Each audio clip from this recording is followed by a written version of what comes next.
It's a decent destiny. I'm okay with that. I'm okay. Apparently the stream is dying. Yeah, We're Teapot. I don't know. My connection is worthless. Am I a robot? Man, Am I a robot? maybe no, you're not. No, you're fine. Maybe you should move out of the UK. Like just a thought, you know.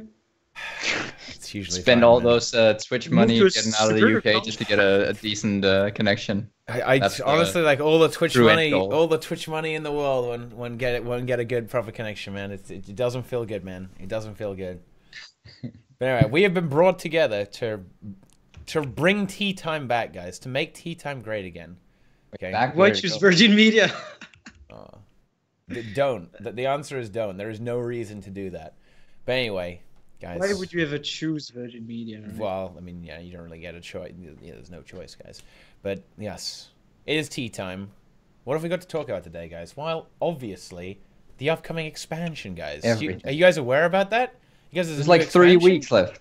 Yeah. Yeah. What's an expansion? That's barely any time, dude. What's an expansion? What the hell? Actually, I barely have time to prepare for it. I have no gold left. I'm gonna need a lot of donations. What happened to all your gold? You're gonna need a lot of donations, mate, to get the work. Do you need donations? That's how it works. A market manipulator like you? Do you really need donations? I don't think you do. I do. Yeah? No, jokes aside, I'm not ready at all for the expansion. Like, I How tried so? to, prepare for it, ask for a week off from my work, and they were like, nah, not happening. So I'm not ready for the expansion. I'm gonna have to pull off a 48-hour stream on the weekend. Whoa. It's gonna release, and hope I'll survive the work after. That's Which pretty is hard. definitely Why not just cut off some of your sleep hours? That's You're Do just what like- Deroir I does. Become a robot. Yeah, exactly. And Just cut out sleep. Sleep is But unnecessary. what if I have no entirely. sleep? I love that- Something I don't have. I love that There's a vlog problem. of yours where you were like, yeah, I think I'm probably gonna just world versus world for like an hour or two.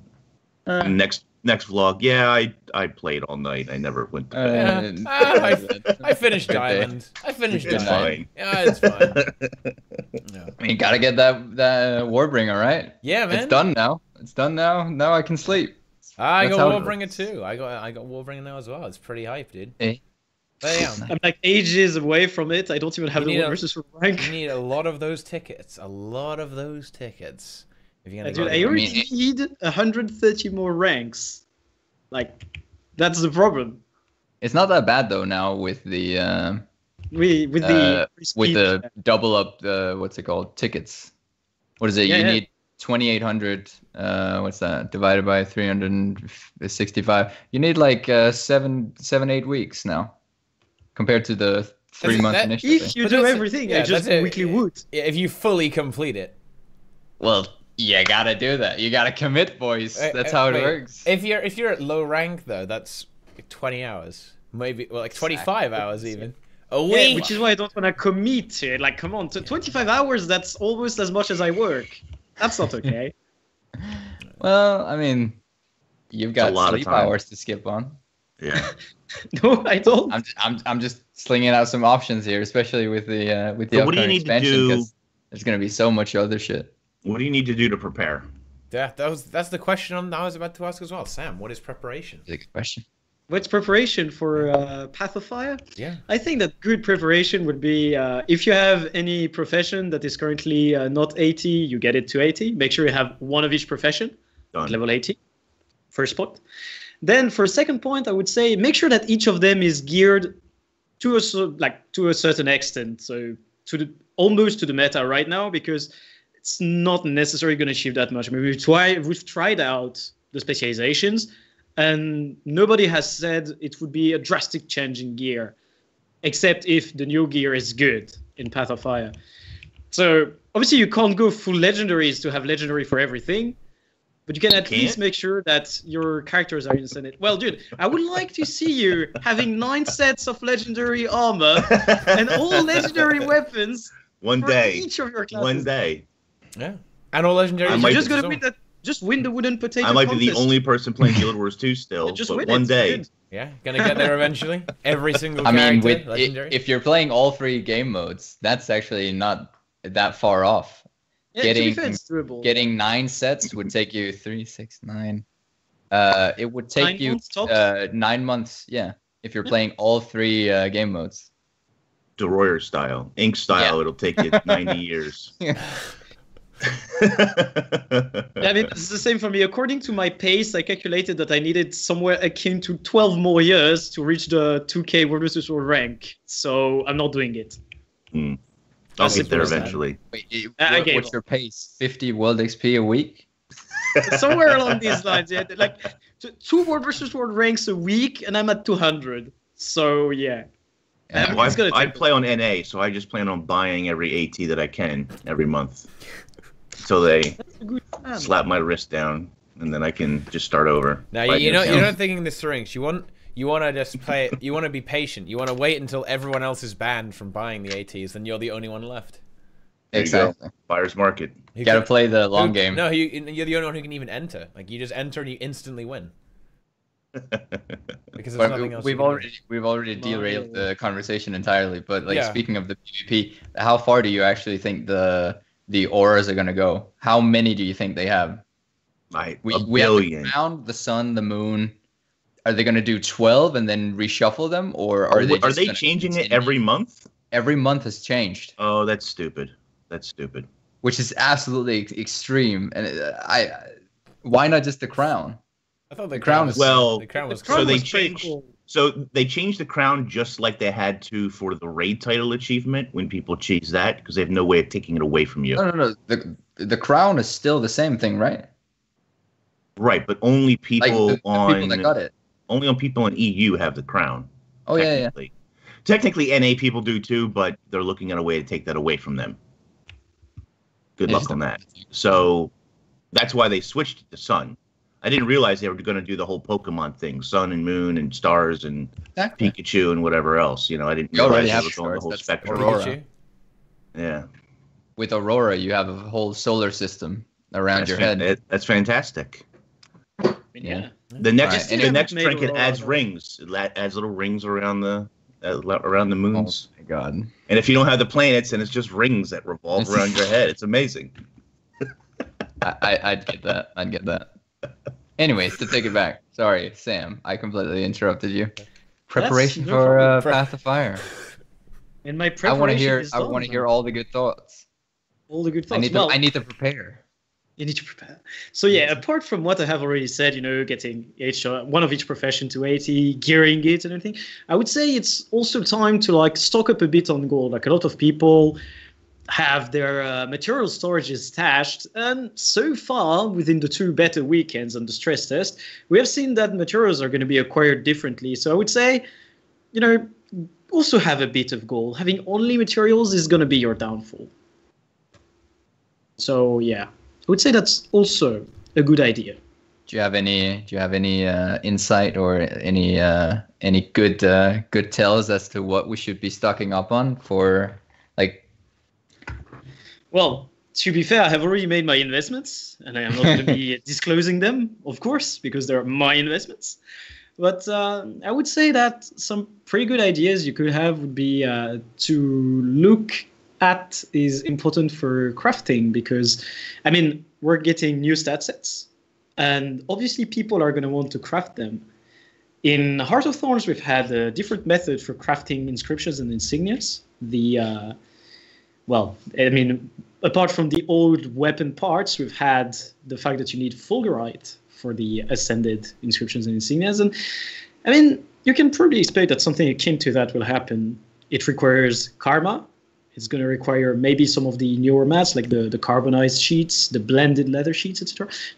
All of that stuff you can look into. I'm not saying that it's going to be definitive, but, the broader you are on your spectrum, the more chances you are of being right.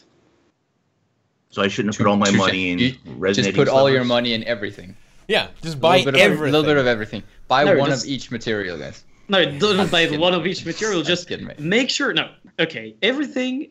If you want to be truly prepared, you have 3 weeks, okay? So for these 3 weeks, get yourself a good routine. Every day, you're going to log into the game. You're going to do your dailies to make sure that you get spirit shards, because spirit shards are worth. Then you're also going to craft every day your ascended materials, but you're not going to refine them. You're just going to craft the lump of mithrilium, the glop of elderwood residue. These parts that you can still make into any of the ascended mats, okay? You're going to keep the materials needed to make them into either of them. You're also going to keep some gold in case you need to buy something once Path of Fire releases. So you don't want to spend the gold. You want to go harvest the stuff yourself.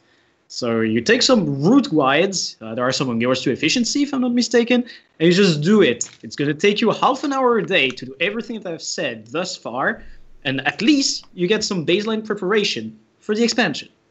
You can't go wrong with that. That's true. I think if I may add on to that, because it's always good to have the baseline covered, because obviously everything's going to need some materials that we already have. But as we've seen with literally every season 3 map, there's undoubtedly going to be different materials, account-bound materials that you'll need to gather for these new stat types. Like, just take the Seraph's gear in Lake Doric, right? You have to just get out and get those jade fragments. It's inevitable, and I think there's going to be a lot more of that coming. I think there's going to be a lot of, if I remember anything from the early Heart of Thorns days, was the absolute immense grind for materials, and now it's more or less become every day, and like it's not so much of a rush to get all the new things. But I think we're going to experience that. Almost, I'm not going to say double, but it's going to be worse this time around, because many of the things I genuinely believe are going to be tied to not just the map currencies, but also the account-bound materials that you can get there. So yeah, I think alts come in handy though. Yeah, fuck yeah. So you're expecting a bit like an epic material grind fiesta in all the maps then? That sort of thing. Yeah, maybe not to the same extent as we've seen in the Living Story maps, because those were heavily centered just around. They had a single currency, and then the only differentiating factor that we had was the account-bound materials. And I think here we're going to see less account-bound materials, but more diversity in the different currencies that we're going to be seeing. Like, say, what's the thing that we already saw in the Crystal Oasis, which was like Elonian whatnot, right? It was some yeah. I don't think that's going to be the same thing for all maps. I think there's going to be a bigger diversity, such as what's it called, the airship parts and lumps of Aurelium or leyline crystals. Quite possibly so, yeah. The other thing too is go ahead, finish, Deroir.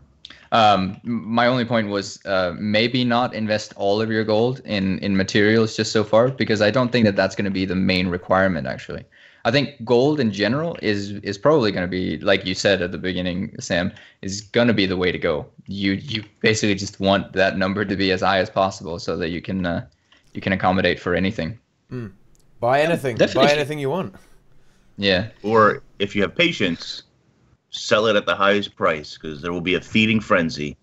Yeah, it's going to be delicious. There's going to be a lot of market manipulation, a lot of market. I need to make my grieving armor. What do I do? Exactly, dude. Or you buy from inks.com and you get all the materials you need. MMOinks.com. And I just switch my legendary armor and have grieving stats. It'll be fantastic. It's fine. Smart.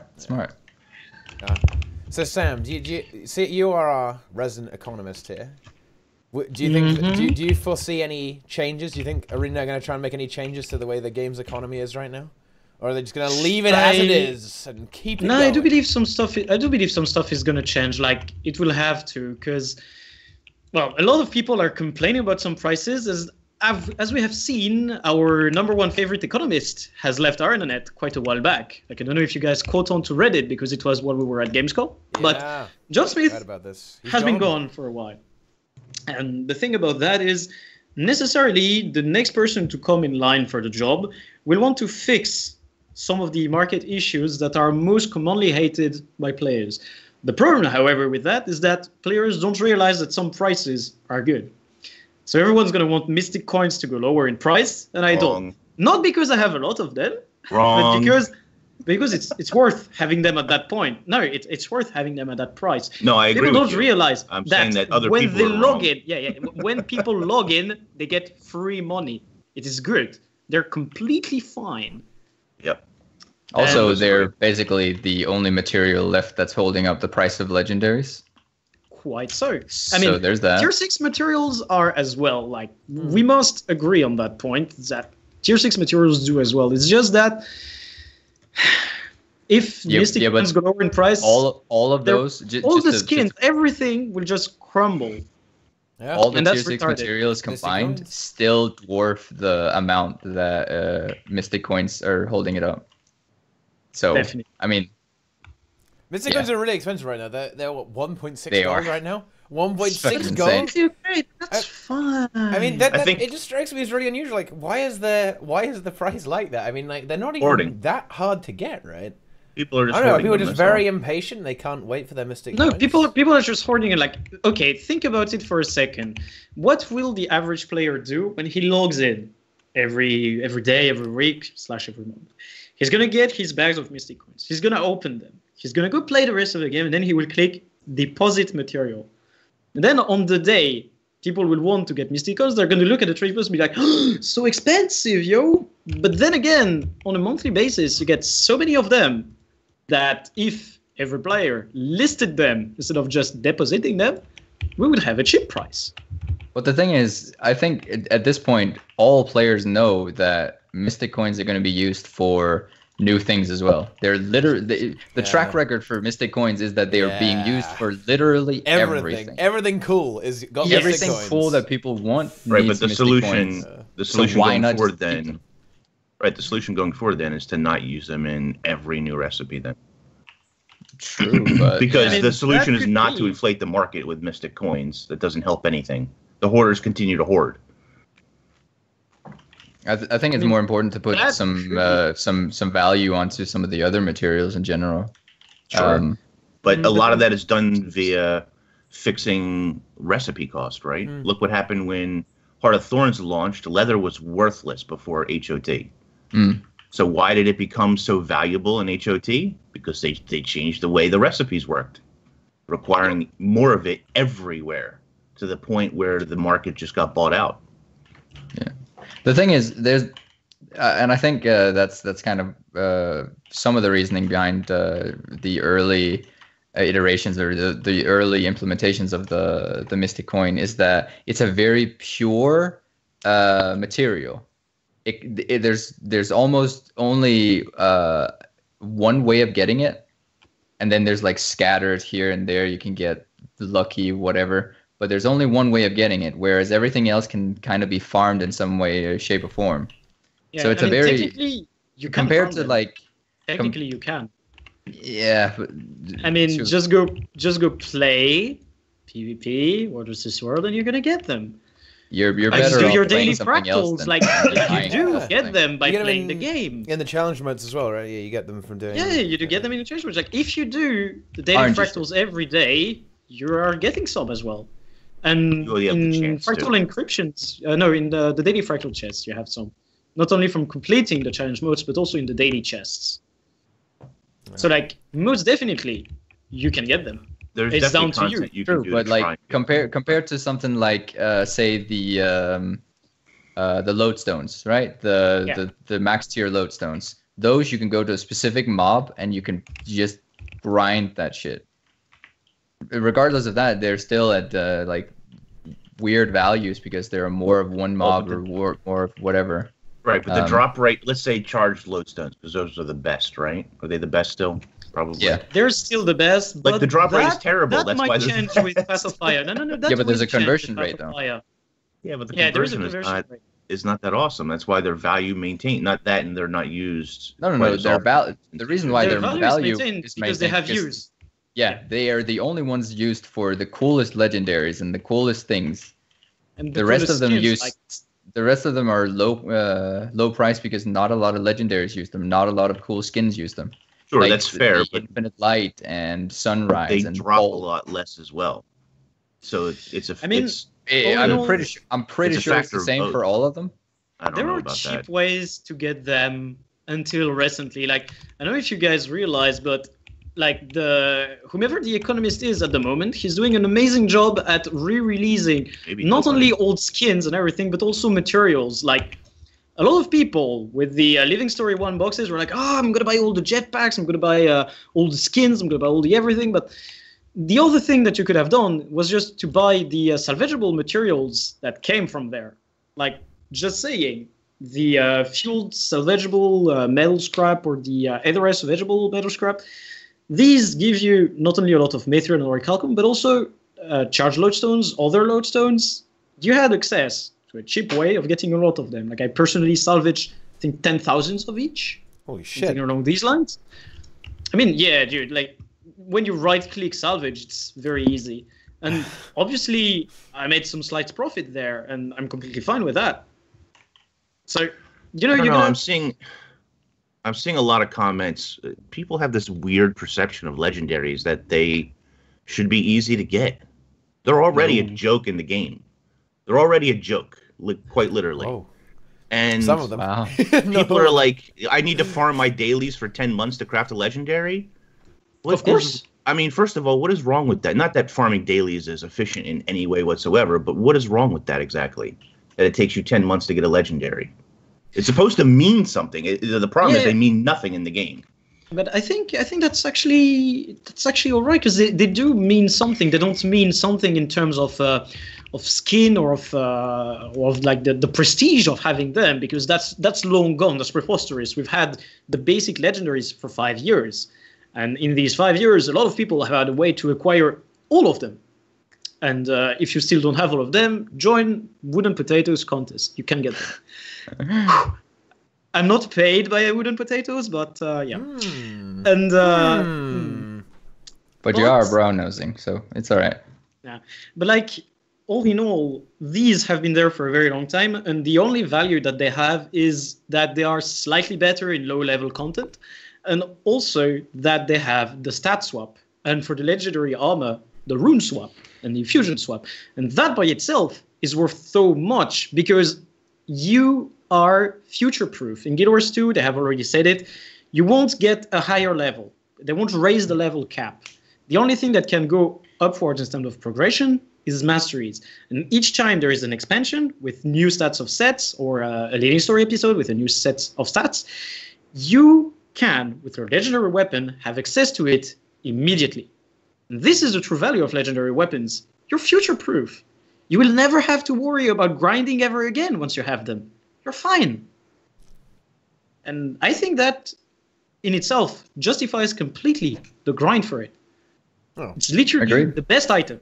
I think what people are looking for though is a way to accelerate the grind. So instead of having to have it basically, they want to like skip the time gate. They want to say, you know what? I mean, I could wait 10 months for my mystic coins, or I could ruin my life and grind them out in a month. You know, that's what they want. There is a way to skip it. I mean, it's not even ruining your life like I did, because at some time it was very popular to do, you know, one of these legendary challenges, and it took me 33 days of playing at a normal pace to get 2 legendaries from nothing on a brand new account. It's so easy. Like, you can't possibly complain that it is hard to do.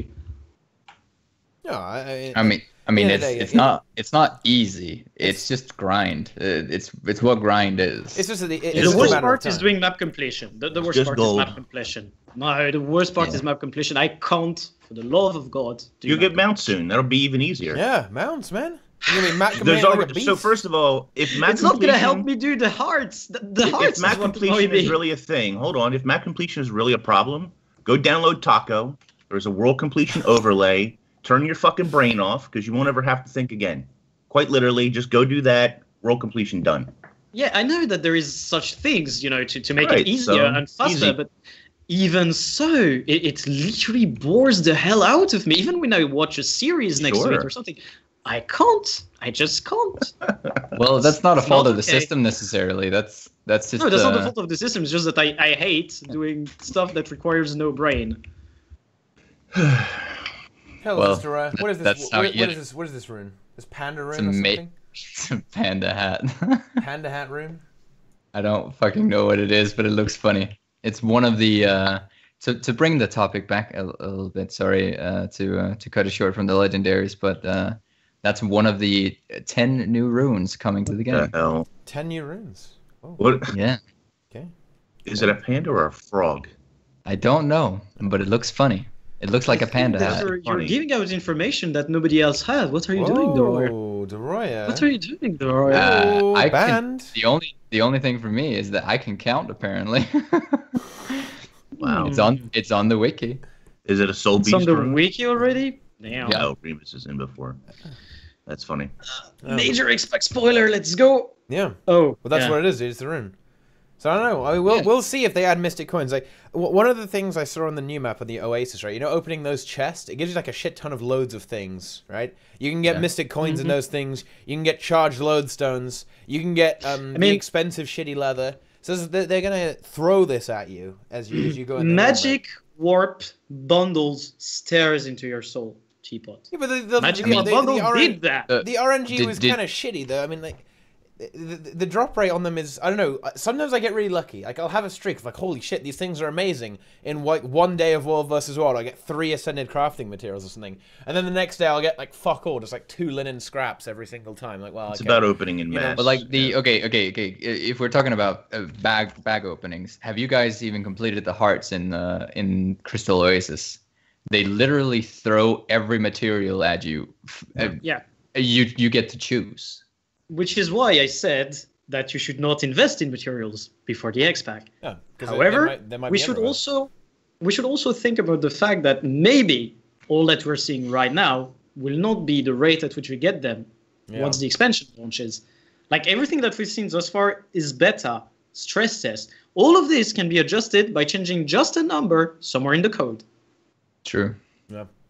Which is but why never- I can't get myself to buy all the Ectos in the world just to go Ecto gamble immediately. Well, it's gonna get nerfed. In fact, that Ecto Oh, yeah, gamble, definitely. that Ecto gamble, Yeah, that is Ecto rigged. gamble is It's definitely It was rigged. so getting rigged. gambled. Yeah. It was so rigged for the beta.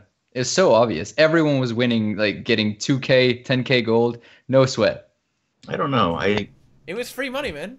I didn't even lose once. You I had- don't think. Inks, you had 500. Oh, sorry. You had 500 Ectos. You right. you won 700 gold. That's yeah, rigged. eventually. Yeah, That's eventually. rigged But shit. but That's I a also tad had a lot of much, people right? tell me You they gotta lost. agree that that's a bit much. It's funny whenever you make a video like that, right? You have people tell you their results as well, both good luck and bad luck. You'll have people say, "Oh, I won 2,000 gold on the first roll, done forever," and then you'll have someone who says, "I poured 6,000 gold in and lost everything." Like it's a demo, so Feels bad, thankfully man. that doesn't matter. Feels but bad, man. there's always going to be the opposite RNG luck. Don't get me wrong. I would say that Sandstorm was in the demo was far luckier than most. And if ArenaNet sees those metrics, you can believe that the house will always win. They'll adjust those values so you lose more. Nah, man, you just need to have like what do viewers call it again? Streamer RNG.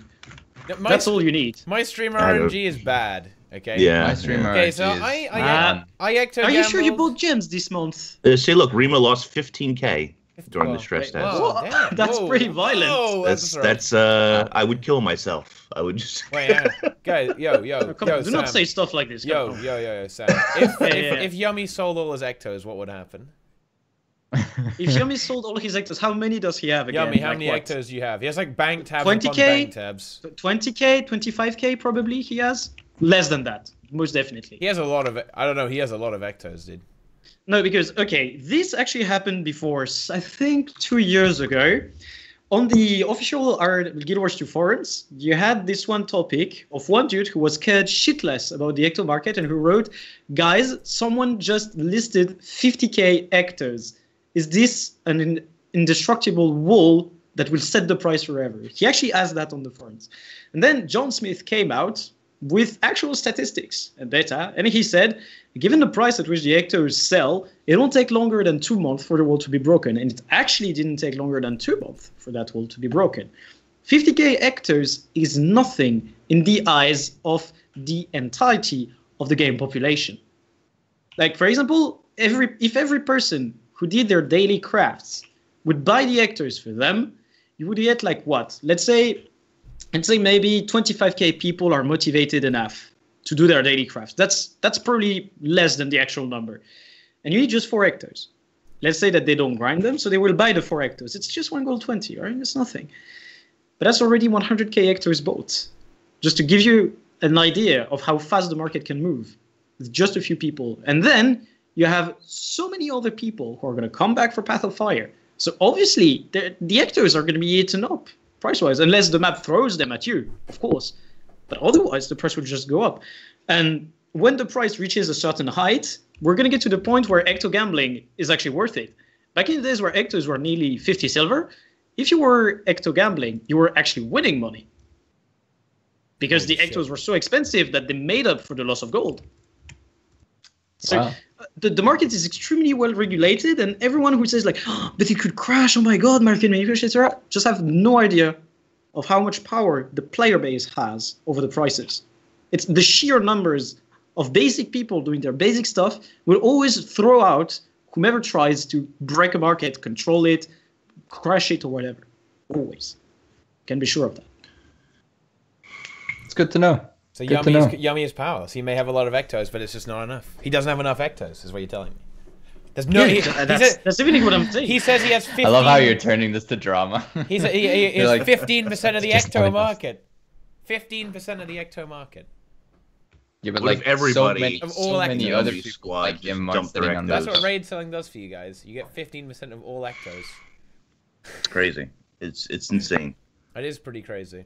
Yeah, I definitely see. Well, I mean, we'll definitely see some kind of adjustments to it. I think the rewards on the new map are pretty fucking strong. The Ecto gamble is cruel. ArenaNet are trying to bait people into wasting all their gold on that new Ecto. Everyone's gonna rush to the Crystal Oasis, and they will on the launch and go, "Wow, dude, I made so much money on this Ecto gamble in the stress test," and they're gonna lose all their gold and go, "Wow." Pour all everything in, and then they're gonna hate the expansion. I'm going all in. Like, I'm going all in. They're gonna quit. Then they're gonna quit the expansion, and they'll be done in a day. Feels good. good. Good way to. That's not the way it will happen. Come on. Nah. They will trap a lot of people, Sam.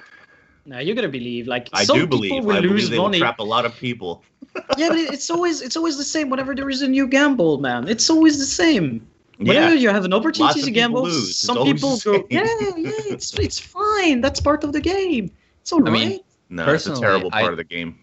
Personally, I just want everyone to go and play that and just get a ton of those superior or whatever they are now. Holding, yeah, the runes of holding. Ooh. I want my 25 slot bags. Who tells you it's 25? Well, I did the math, and the most logical solution is to have a full 200, which equals out to 200. So that which is 25 per bag. So I just assumed the most logical solution. But then again, sounds pretty right. Are the bigger runes of holding account bound? No. You can sell them on the trading post. You can sell them on the trading post and sell them to the vendors, so they have a base price of at least 25 gold. Yeah, 25 gold, yeah. Like, that's the bottom price for it. Oh, Rima says that they're account bound. Wait, what? No. They're sellable. What? They're account bound. Since when? The first beta they were. Stress test, they got changed. I don't know. I didn't check, actually. I didn't gamble because I was away, so I didn't play the... I'm going to Reddit. I have to check this out. Well, either way, 25 slot bags are pretty good, guys. That would be neat, to be fair. I'll have them eventually. It will be useful for World vs. World. Legendary bags. What it would be useful for dungeon tours. Never salvaging again. The first demo, the screenshot I have doesn't say that they're account bound. Yeah, it doesn't say, right? But... And you can never be. I didn't play the latest demo though, so I don't know. Me neither. Like, I won't comment on whether or not. Inks. What were they called again? Superior Rune of Holding. Is it superior? Supreme. Should be. Supreme. Supreme. I thought superior was Supreme. I love that name. That's a good name. I mean, all in all, you can still sell them back to the NPC, and they are in the uncommon drop, not the rare one. And you can get 5 of them. Yeah, I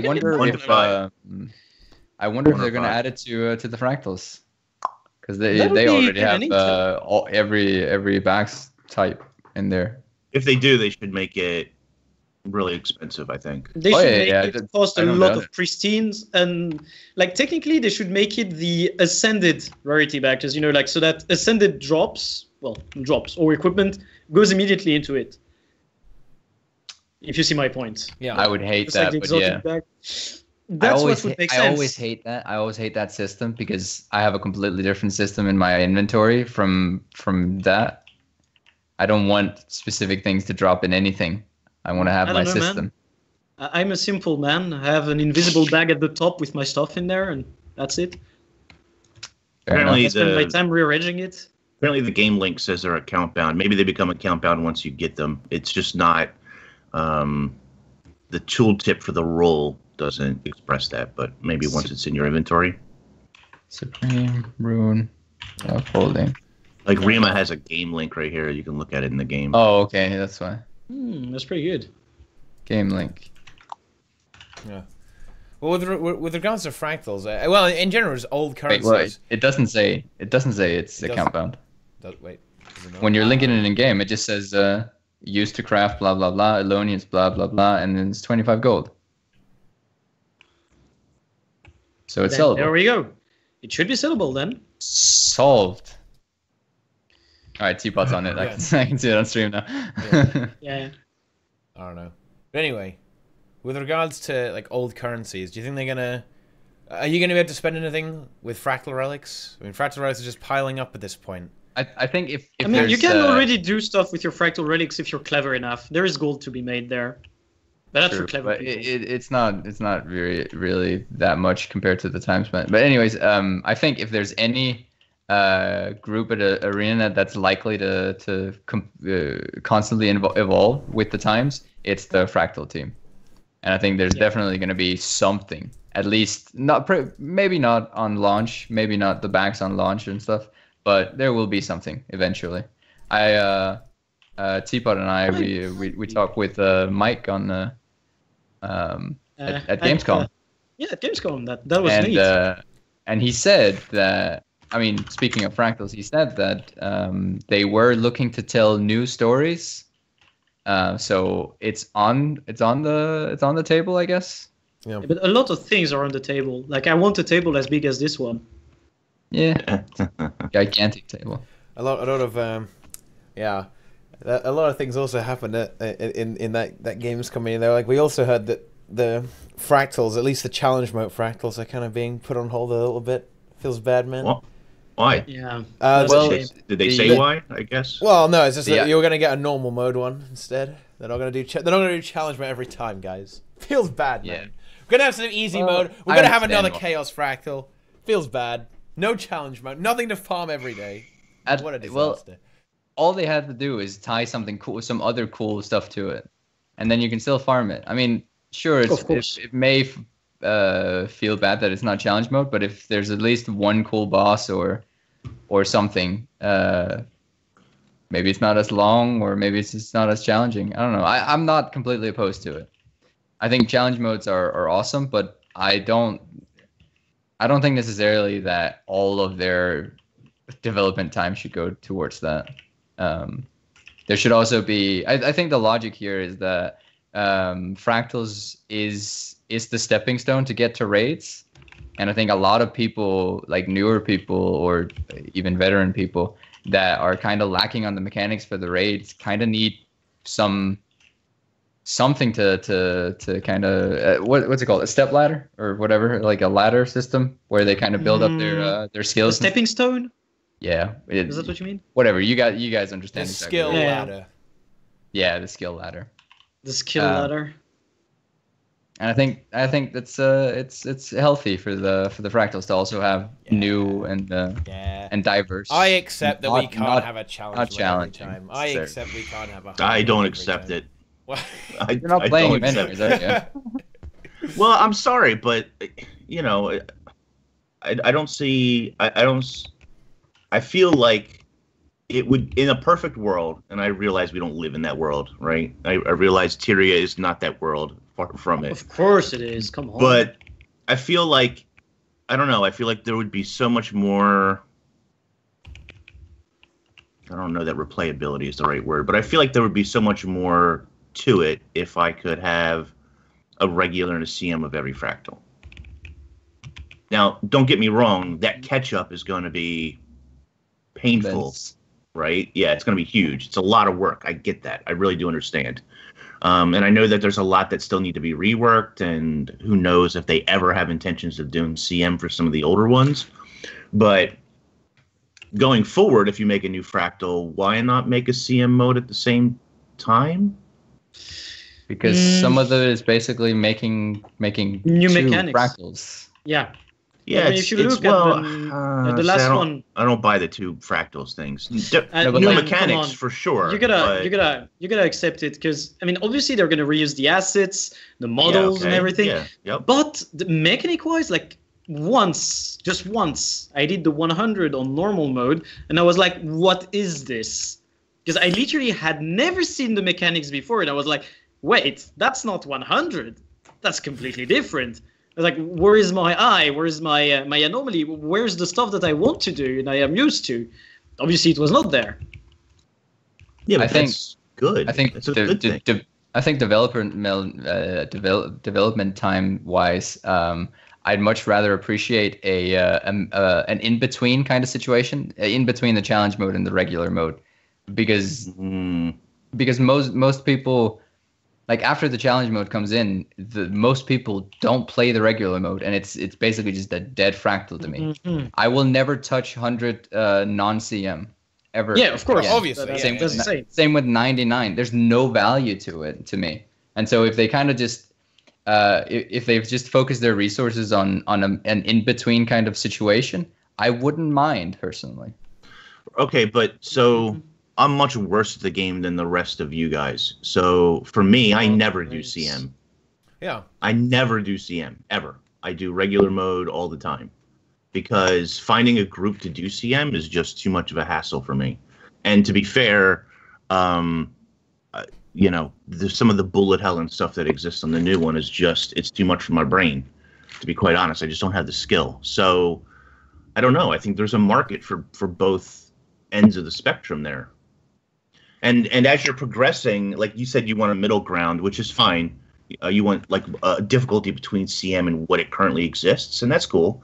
But like you're supposed to, they strip away mechanics the lower you get. Like I did a 25 nightmare the other day, which I'd never done before, or 27 or whatever the hell it is. And I'm like nothing is happening. Like the boss effects that happen are like almost non-existent, right? Like in the last boss, I'm used to like these waves of the little balls that come out, and it was just like it was a joke compared to 99, right? Obviously, which is a good thing, because you want like you said, a stepping stone. You want players to progress up the difficulty scale. Now, there's going to be a lot of people like you guys who just jump in the deep end because you're used to that kind of content, but I don't know. I think that the general player base, there's still plenty of room for that stepping stone to gradually increase all the way up, and then reward you really well for CMs. But I mean, then again, that's basically what's happening. Like if you look at even open world, some stuff has changed that makes it like different for people to play. Like we've been having new and different stuff in open world. When HOT released, there were new mechanics, even on the trash mobs, that exist the same as in raids. If you do, for example, the Blossom Fed map, if you do the meta event and fight the anomaly, that's basically some Velguardian mechanics right there. You know, like but by reusing assets in different game modes, they make it possible for you to get used to it and then move on to the harder game content. Open world prepares you for it. I disagree. It's just that I think it's just that people do not use that opportunity of the open world preparing you to stuff. I think that's the way it is. I think for me, regarding the fractal difficulty, I think there should be there's obviously the fractal level, like the tier level scaling, but I think also internally in the different tiers, the best case scenario that we could ever hit would be if from where does it start? 76 to 100. It also feels like it's scaling gradually. Like right now, 99 should be 99 and 100 should be 100, because those two difficulty levels perfectly fit the level that they are at. But I think that the rest of all the other levels kind of fall in between each other in certain aspects, and I kind of want to see some step up all the way happen, so that you're not just like, oh, this is basically trash for like 18 levels, and then the last 6 are fucking awesome. Yeah, I get what you mean. I'd much rather see a gradual increase. I think you guys get what I mean, but that's going to get more and more difficult difficult though. Like, which is why I kind of fractals want you had, right? Yeah, which is why I think something in between. Yeah, and I understand that, but I just feel like if the next fractal that they release, if there's no CM, which there may not be, I feel like players will do that fractal, get their achievements, and then they just won't do it. It all depends. Here's the thing. All depends on the unless it's really rewarding. It all depends on the rewards. Because as of right now, I'm not even touching 99 CM. Like if I have a stress day or if I don't really feel like it, 99, why should I do it? But all I'm getting is that extra the extra relics that I already have fucking 50,000 of. Sure, I understand, but if you think about, let's say Fractal 98 is the new one. Say they push everything down, they insert 98, but there's no CM. Mm-hmm. Do you really think 98 no CM is going to be more rewarding than 99 CM or 100 No, they don't. CM? They don't. They shouldn't necessarily. They did it perfectly with the Celestial Infusion. Yeah, it depends what exclusive reward ends up there. And they introduced. System. Yeah. Okay. They introduced something that both has longevity and very short attention span. Right. There's you can easily sell them. You can easily vendor them if that's what you feel like. But it's a little bit more rewarding every time. But if you play for the long game, if you get 90 tokens every time, every round, you're just gonna keep selling that infusion. That's the long game. That's a fucking good reward system. If you introduce something like that, not necessarily in the same scale as the Celestial Infusion, but something that's resellable and something that keeps you playing that specific level, you've introduced a fucking awesome system. And you can easily do that on a level-to-level basis. Introduce a weapon skin. Introduce a say there's just one fractal that introduces a gobbler. And at the end of that fractal, you also get a token for that gobbler. Every day you got to do it so you can get that gobbler to eat something. Like weird, intricate things, but it's all about the rewards. Yeah. Make replayability play both in the long and the short term, and you fucking hit the nail in the coffin. I'm not sure about adding like a unique. So you're saying like adding the chests you get on CM after the events to after the bosses on every fractal as well. I'm not sure if. No, not necessarily the celestial essences or anything. Not that exact one, but you'd implement some kind of system for every fractal, even on normal mode, as well. Just some of them, not necessarily, but yeah. So some of the harder ones then. Some of the harder ones. Like if a fractal was more difficult, you would say it warrants extra rewards. Yes. Is there any fractal currently that you would consider it has to be some kind of token. Yeah, it has to be some kind of a account-bound thing. It has to be something that you want to work towards yourself as well, or there's a potential for you to work towards yourself. Yeah, of course. Yeah. Because like if it is easily accessible by just paying some gold, the people who are like rich from before will just get it and have no reason to play the content. And the goal is to have you play the content. Yeah, but that's their by fault. Yourself. I don't think you design a game around those people. Well, I mean, you don't design the game around these people, but they do exist. Sure, yeah. They exist, if you can just get all the rewards by buying them, you're literally like welcome to Guild Wars 2. No, if I can quickly address a comment, somebody here says that it has to be CM to have good rewards, and I, to a certain degree, I disagree, but I also very much agree with you. But on the in the sense, well, with the disagreeing part, I believe that not all rewards should be good, but they should be extra. You see, the difference is, say, a good reward is a celestial infusion.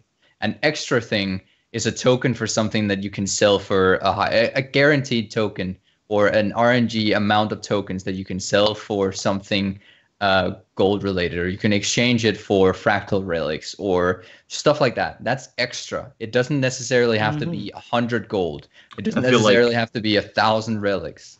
Just a few extra. Make it worth my time to go back and play it every day. Sure, but I think that's exactly what's happening there. And that's also what they have done right with every Nightmare Fractal before. Well, with the previous Nightmare Fractals, because let's not forget that you get that one,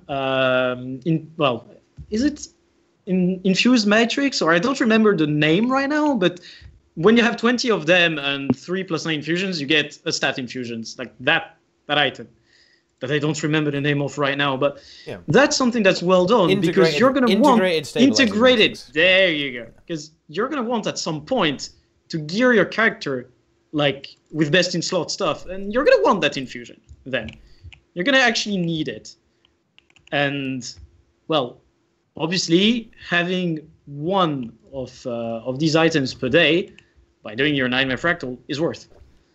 It's very strong. Which is why people say T4 plus 100 CM or T4 plus 99 CM plus 100 CM. Yeah. People say that because it actually makes sense. Yeah, it's a lot of gold. It's a lot of gold value getting out of it if you care about something specific. That's why the reward structure again is it's really great with the CMs because it's not just like throwing money at you for doing this, but it gives you something that's worth something. And if you do CMs, maybe you care about, right? Maybe you care about getting those +5 stats on everything, right? Using the integrated factor. Exactly. Because it's worth about what, 3 golds, I think, roughly, like 10. Is it 15? 10 or 15? Lines, yeah. Is it 10 or 15? I can't remember exactly how many stabilizing matrices you need to make it, but it's a number. You need 75, I believe. Wait, no, you need 15 of each. 15 of each, so that's 4.5 gold per. Or so. Okay, yeah. So you get a good chunk of gold for doing the 100 CMs every day. You get a good chunk of gold. But it's account-bound gold. But it's account-bound gold, yeah, exactly. So it's not just throwing gold at people. It's something that has an intrinsic value another way, though, right? Which is a really great way of structuring the rewards. So that's having that kind of thing extended across. Like, hey, maybe this is the Mystic Coins. Like, you start adding Mystic Coins to doing various dailies within Fractals, right? That would be a good way to do it. It makes sense. Definitely. They could do that. But then again, you still need to solve the problem of like convincing all the clowns like me who have nearly 1k coins to actually do something with them. But in fairness, I don't really sell things. I just wait until I need them. So like whenever I make a legendary, I just there we go. I've already got the Mystic Coins. Job done. Whenever I need a repair canister, an endless repair canister, I just buy it. Yeah, I did. Come on. People are never ever gonna forget about this shit, dude. I needed to repair my armor. The obvious choice. Oh, my armor is broken. What will I ever do? Yeah, go back and repair it? No, buy the endless repair canister. Yeah. You do. You hurt my feelings on that day. You really hurt them. You have no idea how much you hurt me, but you hurt me. Listen, I felt really bad about seeing this, and I don't want to see it ever again. It was a value purchase, simple as that. No. Yes. No. I love it. I love it. He didn't think about it for 2 seconds. He just need to fix my armor. This is the solution. Deroir, do you not agree that the infinite repair canister? It is absolutely. It is value. Like I don't disagree. I don't disagree. Simple as that. If you're Inks or I, who is opening a shitload of Black Lion chests, you have so many of these repair canisters. It just doesn't matter. You have like a stack of them. It's whatever.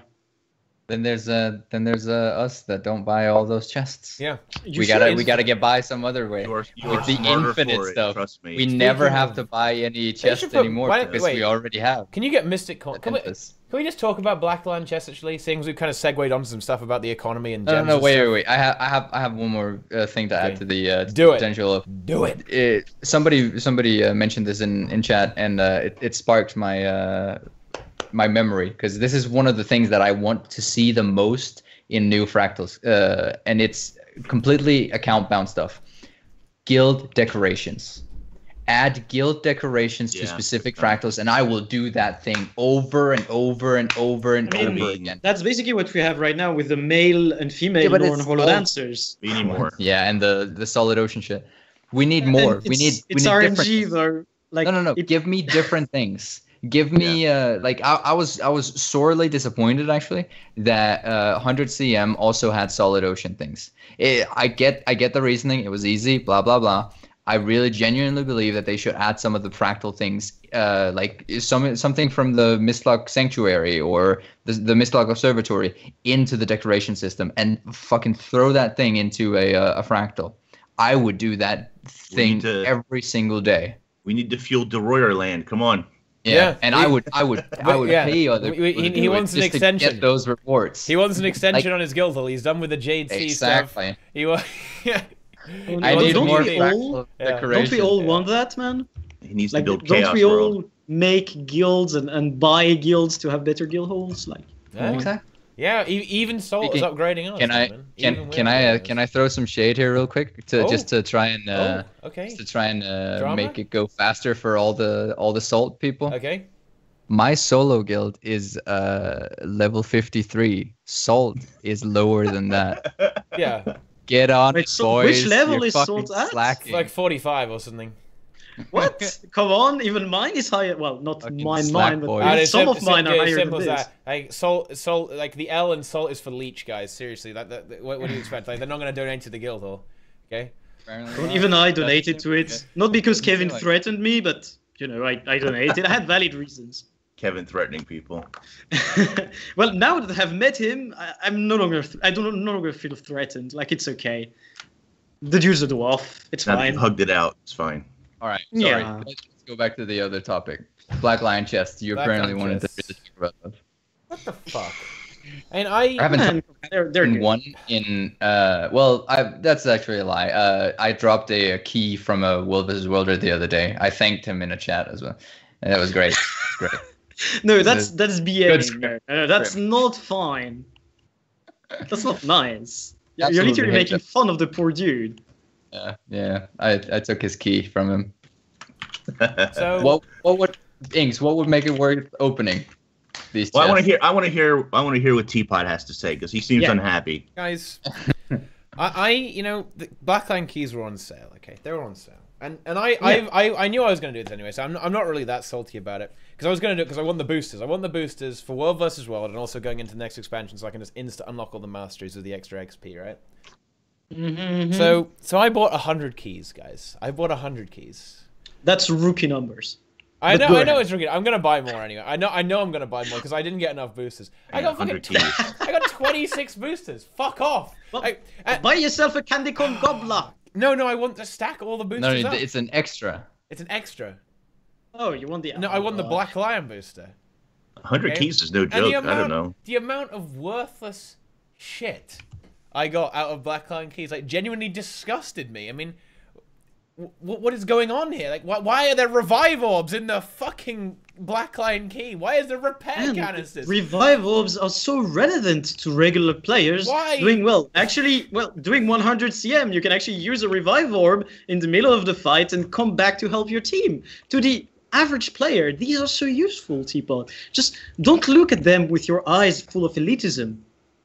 You gotta look at them with the eyes of a new I- player who's gonna be like, seriously, I can save my team by spending gems on a Black Lion chest. I have no. every permanent thingy, right? Except the hairstylist, because There's no permanent revive orb. There's no yet. permanent revival, okay? So That why would is be it awesome. giving me the stupid ass Merchant Express? Like, this is just depressing. It's just making me sad. It's making me it is want to quit the expressing. game. What? Nothing. That was a horrible pun, and I don't know. Whatever. Okay. They need to add a can- system. Can we add Mystic coins? Just add Mystic. Would that actually break the system? Just Like add- genuine Yes. question. Yes, would it that would. actually break the system? Yes. Having Because what where? a lot of people would buy it for the RNG chance, or a lot of the old players that are already buying them, they would be throwing more Mystic Well, coins those- into the potential basket of potential sales, right? I need to look at the drop, but I, mean, think the return to think- Ore had. Yeah, I believe. Had Well, might not coins. have Mystic Coins, might not, but it does have a lot of other stuff, dang which it. is, I think, that's a move in the right direction. Even though it sort of allows you to go pay to win on the living story rewards, because obviously, if you're Yes. if you're Look, if you're a hold whale on. and you don't want to do living story and you want Aurora, you're just gonna buy 250 Black Lion chests. Return to It's Ore just- gave you one of the following, and at the very bottom is Mystic Coin. So every There time you you go. open a Black Lion chest currently, you have a chance to get a Mystic Coin. Yeah, that is I haven't true. seen one on And my actually, one chest. I will give them that. Those crafting materials, I actually like those. I like those things they added that you get the guaranteed Black Lion materials thing. That was actually kind of cool. I actually like that. I really There's like still- what they're doing with that. You can still get crap, like you could Yeah. still open winter berries You can still get instead shit. of a Mystic Coin, but hey, there is a chance that you could get a Mystic Coin or Yeah, a charge man, lodestone. that's okay for the people who Ectos. don't want to grind them. Sure, Which is the it's goal. good. Like, I have other rich friends who've literally said, I'm going to pay to win my Aurora. And I have feels other good, man. rich friends. Yeah. That was a great Um, sentence. And I don't know. I realize I'm just kind of bitching here because I don't really have the solution. I mean, what could they actually put in there that is actually good? And the answer is nothing, right? Because it's quite cheap. I mean, no. The answer, like, look at what they've done in that Living Story Season 1 chest. That is good. You get a chance at a random amount of tokens, which allows you to get skins that are not available anymore. And if, from the Black Lion chest, you could get a random number of Black Lion tokens, which allow you, for example, to get gem store skins, gem store only skins, then it's worth. Suddenly, it is worth. Yeah, so like putting a cap on the RNG, like a pity timer, basically. Like, eventually, you'll get what you want. You know what I mean?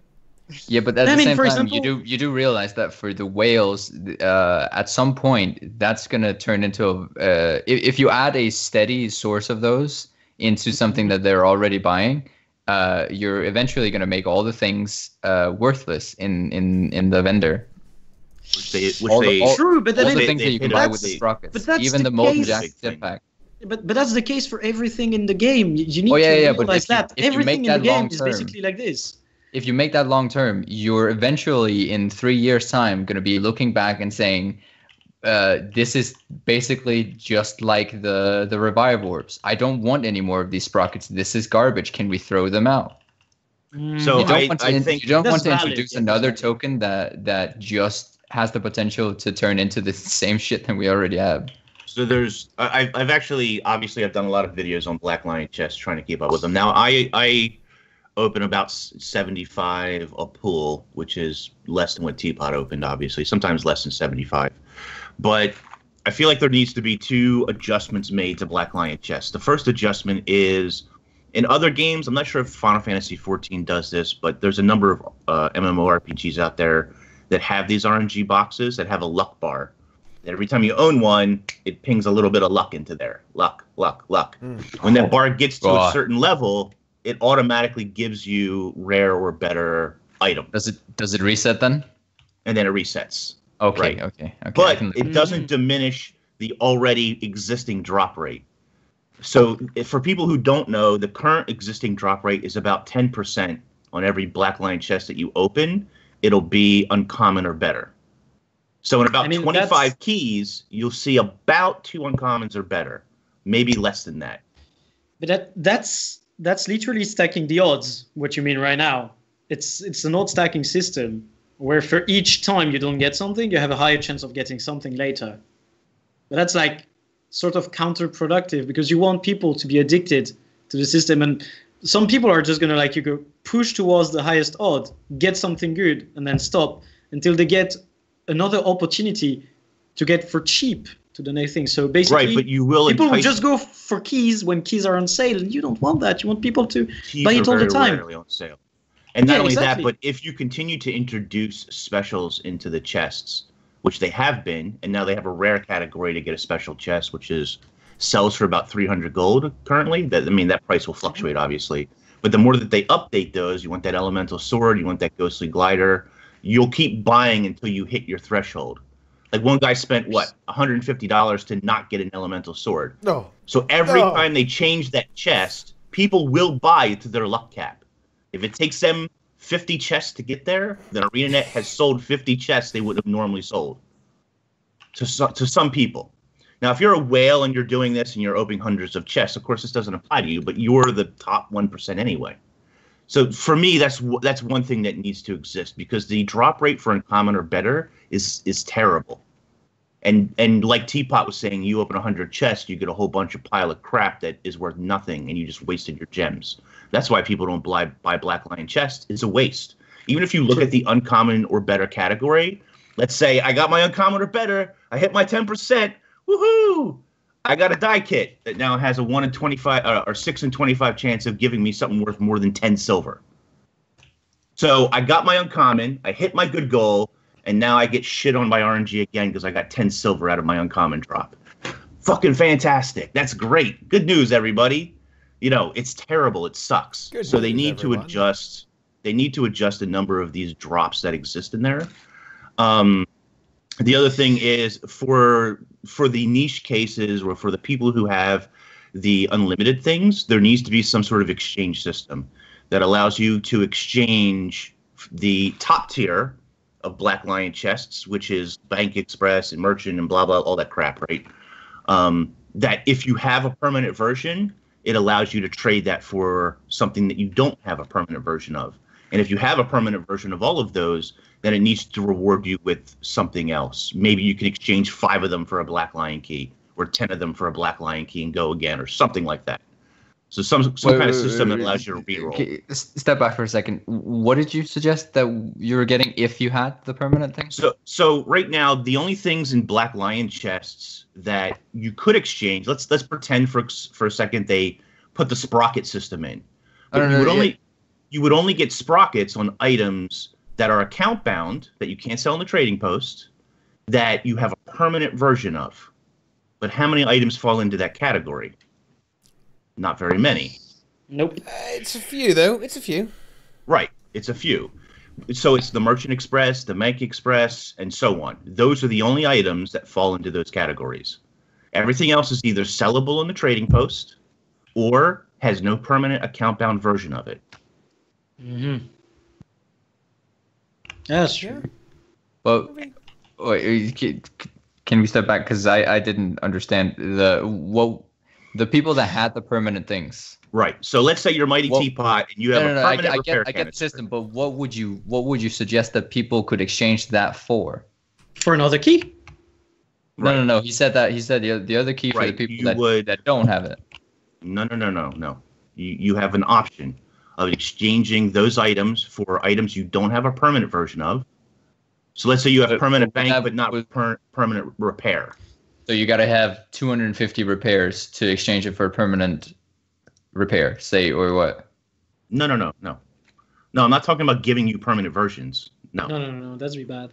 If you own a permanent version, and I have a permanent Bank Express. Okay. So I open a non-permanent Bank Express. I get it. So you now lets me take that item, non-permanent thing, right, and trade it for a non-permanent version. I thought you were gonna give out permanent things. No. Yeah, permanent for everyone. That'd be bad. That'd be really bad. No. I mean, permanent versions are the super rare drop, which I've never seen in 5 years of opening chests. They need to stay there. Try harder. Because I know. Because when you get one of those, that is super jackpot. And you need that in the chests. You need that super jackpot moment. Like, I just made 2,000 gold, or however much they're worth, right? You need those moments in the chests. You need that draw. It's just that the other rewards, not all of them, but some of them need better fine-tuning. They need to up the drop rate a little bit, or they need to supplement the drop rate with a guaranteed drop or unlock of some kind. Because right now, anybody watching, Black Lion chests are not worth a single penny of your real life money. If you want to convert gold and waste your gold, go for it. You want to do your weekly key farm like I do? Absolutely, free key. But don't spend real money on it. Here's the thing, though, man. I know it feels dirty even to say this, guys. It feels dirty even to say this, but I got my boosters, and so I kind of feel like, I feel like I wasted a shit ton of gold, but hey, at least I got what I wanted, you know? I mean, it's not it's not too horrible for me, because I only spent, what is that? I think I spent 8k gems on keys or something like that. I don't know exactly. Yeah, that's only 100 euros. Like 7k, and I got 28 boosts, 26 boosters, I think, like that. Yeah, whatever. You know, I got what I want. I mean, no, that was actually the first time I've actually bought a large amount of keys, by the way, just for the record, if anyone's interested. I remember a time when people wanted to get rid of boosters, and now they've added new boosters, and it's the highest value. At least you don't have swimming boosters anymore, because these were worthless. Oh, my God, yeah. I mean, especially with the existence of the candy corn gobbler, like, all boosters in the game are completely worthless now, thanks to, Thanks to the candy corn gobbler, right? Like, all boosters. Praise be to the candy corn gobbler. Yeah, that 300 gem item is a beautiful thing, man. Like, infinite boosters, beautiful. Speaking of, I like those Black Lion boosters, man. I honestly really like it. I feel like I kind of got value out of the keys. If nothing else, it will help me accelerate through whatever I choose to. I really like the booster. I think it's a great thing they added, and I think it's a demonstration that they're going in the right direction. Like, all of these things, like the crafting materials, the guaranteed unlocks. The Black Lion boosters. Personally, I would buff them. Hi, ArenaNet. Hi. If I could just get that up to 1 hour on those boosters, That would be. Wait, how long is it? 30 minutes, dude. 30 minutes. Wait, you're joking? Yeah. No, I'm not That's joking. actually no. I thought it was 1 hour already. It's 30 2 minutes. hours. Wow. It's 30 minutes. So if we could go ahead Because and the item booster bring that is up 2 to- hours. Yeah, I know, but it's But 30 man- minutes, dude. It's fucking 30 minutes. Bring that up to not a ripoff. Wait, Because like dude, the item booster was like the same drop rate when it was in the Black Lion chest, wasn't it? Because it was in there. I don't know exactly. But isn't that the heroic booster? Isn't the heroic booster like a wombo combo? Like a XP and Magic Find booster? But even the item booster was like pretty okay. And I believe it had a longer duration. I mean, then again, the Black Lion booster gives you like literally everything. Just want to address this real quick. Horror Doc is saying, like currently, when you get those uncommon items, like let's say you get the Dwayne bird, you unlock it, and then you get 2 keys every single time. You can't do that with like the Bank Express and stuff, because the first line, the first slot in a Black Lion chest always pulls from that line. And so, with the exception of Revive Orb, if you had the permanent contracts, the permanent versions of those, then you'd just be giving a key out every single time, which is too strong. Wait. So that it needs to be 5 of them or 4. Like, I don't know what the number needs to be. They have metrics that could tell them better. But, you know, you need to do 5 per key or 4 per key or whatever the rate is, you know. Yeah. The reroll will be way too strong. It would actually make them really good value. Actually, hey, yeah. And I don't think they want to make them too good, right? They don't want to make The rich get richer. Yeah, permanent Black Lion key, dude. Whoa. Permanent Black Lion key, dude. Like the day this happens, I am spending every last dime I have on this. What all they'll do is permanent RNG, man. Yeah, right. RNG, So boys. what they'll do is they'll give you a permanent Black Lion key. You can buy it from the gem store for 2,000 gems. Sound good? But then they remove chests from the game and they remove them from the trading post. And you have to buy chests for brilliant. But then, man, the day that gets added, this happens, the day that the economy dies. No. That's the day I buy all the chests from the trading post and retire. Oh man. Anyway. Sounds like an odd end goal. Okay. To retire. Do you think any item could exist? Okay, so suppose there was a permanent Black Lion key, but you could only use it once every 3 days or every week or something. Once a week? Once a week. So it's like farming for a key? A weekly key. Would you guys buy a weekly key? Because I think I would, actually. That's literally what already happens if you have a character slot. No, fuck that. I'm not doing that shit. You gotta work for that. I am not playing that. No. Teapot wants to circumvent the actual effort of taking 25 minutes or literally 10 minutes. Yeah, do you know 10 minutes. Yeah, but you know what? You know what's quicker than 10 minutes? Clicking once. Okay, how about that? You know what I'm saying? I don't want that. I'm down for it because I'll get 2 keys a week then. I mean, that's good for me. Yeah, that's value. I'm down. I'm down for it, man. I'm in there. Well, like, they could actually do that, and I don't think it would really hurt the game that much, honestly. To take your idea, Teapot, and Ink's idea at the same time, we could have a vendor that gives you, on a weekly cooldown, the opportunity to buy a Black Lion key by exchanging useless stuff that you got from Black Lion chests. And then fixed. Right on. Yeah. Fixed, I'd have at least for a couple 100 days to exchange for that. And you guys will have for, like, eternity. Like, I mean, come on, I would on a weekly basis just... You need to pay rent to Evan Nashblade every month if you want to keep your key. Otherwise, he sends his boys. He sends his boys and repossesses it. That would be funny, right? You get beaten up, like he sends the muscle to take you out. Valuable depth time to go into that mafia squad right there. Permanent Black Lion chest in your home instance. You don't need a permanent Black Lion chest. I mean, you have plenty of chests. Just they cost what do they cost? Like 10 copper or something? Nah, it's a bit more than that. I think they're at the silver or something. Are they at a silver? I don't even know. There were like 2 weeks ago when I bought some. There were. I have so many just from playing the game. I think if there's anything in this game that I don't know that much about, it's the Black Lion gem store. Yeah. It's not really something I use much of. Speaking of, with Heart of Thorns, what's your attitude? Heart of Thorns, fuck me. Path of Fire. What's your great. Oh, shut up. What's your attitude for the mounts? I'm gonna be the first one to eat my words here, but I'm also gonna be the first one to say it. I intend on not buying a single mount skin. I want only the ones that you can get in the game. Didn't they say something about not having skins in the gem store or having the skins be obtainable? Which probably means if you want to attain them, that means that there's probably gonna have to be a legendary mount of some sort, which won't happen. So there's probably not gonna be any in-game way of getting it except for the gem store. Well, I mean, then again, the main feature mount-wise, at least from what I get, is that you're going to be able to dye them. Like, skins will matter less than having very expensive dyes to use on your mounts. Well, true, man, but if it's that shadow abyss, we all know that new skins are going to happen, mate.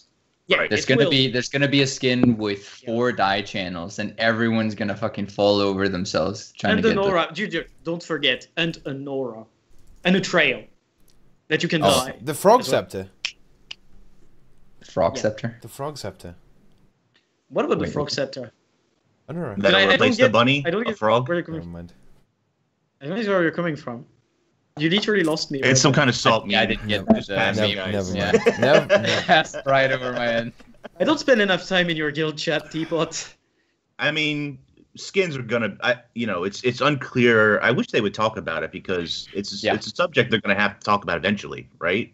Yeah. So it's unclear whether they're gonna do mount skins or whether they're gonna do like replacement mount. Like instead of a raptor, you get this other piece of concept art that they had figured out, right? Either way, they're going to be in the gem store. They're going to have more dye channels, which really sort of aggravates me a little bit. But I'm sure I'll buy some of them. I'm going to be much pickier this time around than I were with glider. Mm-hmm. With glider skins, I was just like, yeah, fuck that one's everything. Cool. I'll take it. Give it to me. Until I got to maybe 5 or 6 glider skins, and I was like, what am I doing? I'm going for legendary glider. What do I care about this stuff for? Yeah. But I'm sure that I'll fall trap to it. They'll make some SAB mountain goat that jumps high or some shit, and I'll be like, yeah, I need to have that. It looks ridiculous. Need it. I want it. Yeah, I'm not going to do it. Uh-oh, my frame rates are dropping because here comes this 8-bit pixelated inks hopping along. Yeah, I need it. This is just a very quick aside. This is a legitimate problem. Like, if they keep adding effects to the game, inks will actually crash the servers just by moving. I love it. I mean, my computer barely handles now, so. For the first time ever in game, I think it was yesterday, I saw the chalk egg infusion. Fuck, it's beautiful. You had never seen it before. You like it? I've never seen it in game. Literally one of the most beautiful things in the game. Because it's sold on the third-party market. 10K, dude. 10K. If anyone wants to send a mail with that in it, it's not third-party market. Second-party, whatever. Outside of the Blackline Trade Company does not need third market or like black market or whatever. It's trade between players for stuff that is worth more than what you can list the item for. Mm-hmm. Which is okay. And we have literally an entire Reddit dedicated to this. Guild Wars 2 Exchange. That's a Reddit. Entire Reddit dedicated to scamming people for chalk egg sex. Yeah, dude. Dedicated? No, come on, guys. No. Dedicated to trading items outside of the common system. And it's completely secure. There are some trusted middlemen who organize the stuff. It's completely okay. You sound like one of those middlemen, like that speech, man. It's fine. No, actually, I'm not one of the middlemen, but I want to draw attention to the fact that this exists. So you can get legit trades, get some legit trades going. This sounds fantastic. I think I'm going to become a trusted trade partner. Just send me your chalk egg sacks. Yeah. I'll make sure to pass them on to Deroir and Teapot and whoever else you want to send them to. Let's just skip the middleman. Sure. Let's skip the middleman. Just send it all to me. Send it to me right now. Let's go. Let's get this going. My gosh. I'm fine with that. I don't see a problem with that. Come on. Are they 18K? Smart. Yeah. Is it 18K for a chalk egg sack? Holy Getting more and more expensive. They go away for 12 to 13K. Come on. That's fantastic. 20K is 10K when I last saw it. I love it. More of it. I just want it. Someone Lily Bloom in chat asked how do I expect ArenaNet to make money if not selling skins? I'm not saying they shouldn't do it.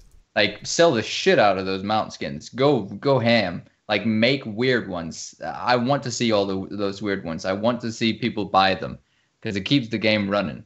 I'm just saying I'm not gonna buy them. Right. Yeah. And I would love if they put them in the game. That's it. It would be great if they put them in the game. Yeah, right? yeah. Or in raids. It's gonna be awesome. They won't. And I'd buy everything, anything that looks good. Who the fuck am I kidding? It's not going in raids. Actually, I really hope you prove me wrong. I really hope you prove me wrong. Or in any kind of content, right? It could be anything like PvP, World versus World. Although that'd be kind of weird in World versus World, things aren't mounts in World versus World, but still, right? You're gonna have Dol Yak, a Yak mount, easy Yak mount. Easy. What would it do? Yeah, you're gonna be able to ride or mount the yaks around and then get them faster to the city or to the fucking towers. You can take a taxi ride on the yak if you can't if you can't be able to walk. You can just jump on the yak. You can't be bothered to walk. Yeah. Get on. Is it a teleport yak? Does it take the place of the jackal? No, the yak's ability. Where are we going, guys? Where are we going? A teleport yak? I want a teleport yak. Make it happen. Teleport yak. Sold. I'm sold on this idea. You've got me there. On a slightly more serious note, though, I remember Nike saying not too long ago that he had sort of an outline of where the other legendary trinkets would come from. And one of those was you would get a legendary trinket from raiding. Probably. For like the new series of raids. Instead of legendary armor, like what's going to be the big draw, do you think? Probably. Rings. It could be the case, yeah. I think it's going to be double rings. Because we've got one in normal PvE, right? We've got one in normal PvE. We could have one in raids, have one in World versus World, have one in PvP as well, right? But then you'd still... You could put one in fractals then for the 5th. And then you've already got the back piece, right? So that means that's all you need. True. The question, the real question regarding fractals is, can they actually do that? Because it fits in, but fractals is a base game feature. Can they actually? Cause that's the reason why they can't add Heart of Thorns stats to any of the armors and weapons in fractals. Is because it's a base level base game feature. Yeah, so but your can legendary... they actually add a legendary trinket? Well, your legendary backpack gets HOT stats, though, right? Yeah, but it was kind of weird at the beginning. They were like, yeah, no, it because it didn't have the legendary things, didn't have it anyways. Right. If you guys remember, I don't know. I think the legendaries didn't have. I think it kind of works now because when you get the dub back piece, you can pick. You can pick whatever stats you want, right? I think, well, I mean, sure, they can add it and they can just make it a vendor tab that unlocks if you buy Path of Fire or Heart of Thorns or whatever thing they're going to actually tie it to. But I don't know. I think there's an oddity with the fractals. I would love to see a fractal something, especially if it's, say, it's the fractal weapon trail that comes from your character all of a sudden. There was this fractal armor design on Reddit. Yeah, that's never gonna happen. Oh man, it looks sweet. I mean, I would love it. I would wear it all day long, but it's never gonna happen. I sure would as well. I think it's fine. I mean, it's fine. I mean, yeah, exactly. As Base is saying here, they can just tie some like random piece of it to something in POF or HOT if they wanted to go that. You can do everything except the last step, which requires you to dunk your head in the oasis and drown yourself or something. I don't know. Like there could be any kind of limit on it. That there's this one completely arbitrary thing that just randomly prevents you from finishing the legendary triggers. Well, you did all that stuff in the fractal, but you're gonna have to go get this mystic grain of sand if you want to finish the thing. It's not. Yeah, I mean that's okay though. That's okay. Yeah, that's totally fine. That's totally fine. It's in the expansion. If it's in the expansion, then it should be in the expansion. I love it. I love it. I'm fine. Lido candy, whatever. All those infusions. That is. You're more infused than I am. What is sadly. this? Oh, I mean, love it. Love it. Good job. An abomination, really. It is. Good job. Oh, I mean, you're dedicated to it, mate. Yeah. I respect that. Invisible slippers, which is amazing. Someone should buy that person a name change so they can rename to Christmas tree. because that's relevant right now.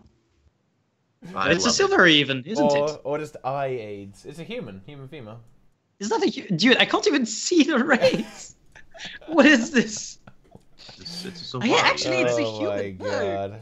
Is it a human? Dude, I thought it was a Silvari. no, it does. No, it does look like a Silvari. Wait, what? No, this is a human female. Yeah, definitely. Yeah. Anyway, It's not a Silvari. I didn't think that the winter infusions and phosphorus infusions really stacked that well. Maybe I'm wrong. Maybe you are wrong, X. Maybe you are. Apparently so. Well, moving on to another topic that's kind of interesting, and this is one that's really going to cause some really exciting, not exactly drama, but there's going to be some funny complaints about this. Like, should we talk about how much content is actually going to be on the day, on the 22nd, dropping on us? 5 maps. 5 maps. 5 maps. And 5 story. whole new maps. Period. Pounds.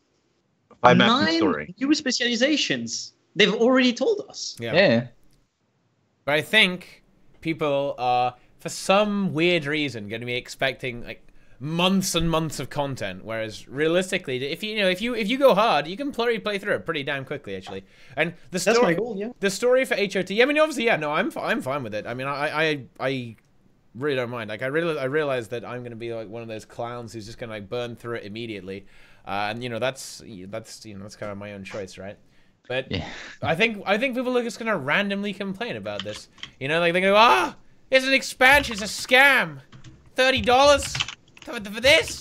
Fucking ridiculous. I think once again, and probably more, what's it called? More justified this time around. But I think once again we're gonna see a lot of comments that completely neglect the fact that 3 maybe 4 months after the expansion, there's going to be the living story, living world stuff that kind of catches up.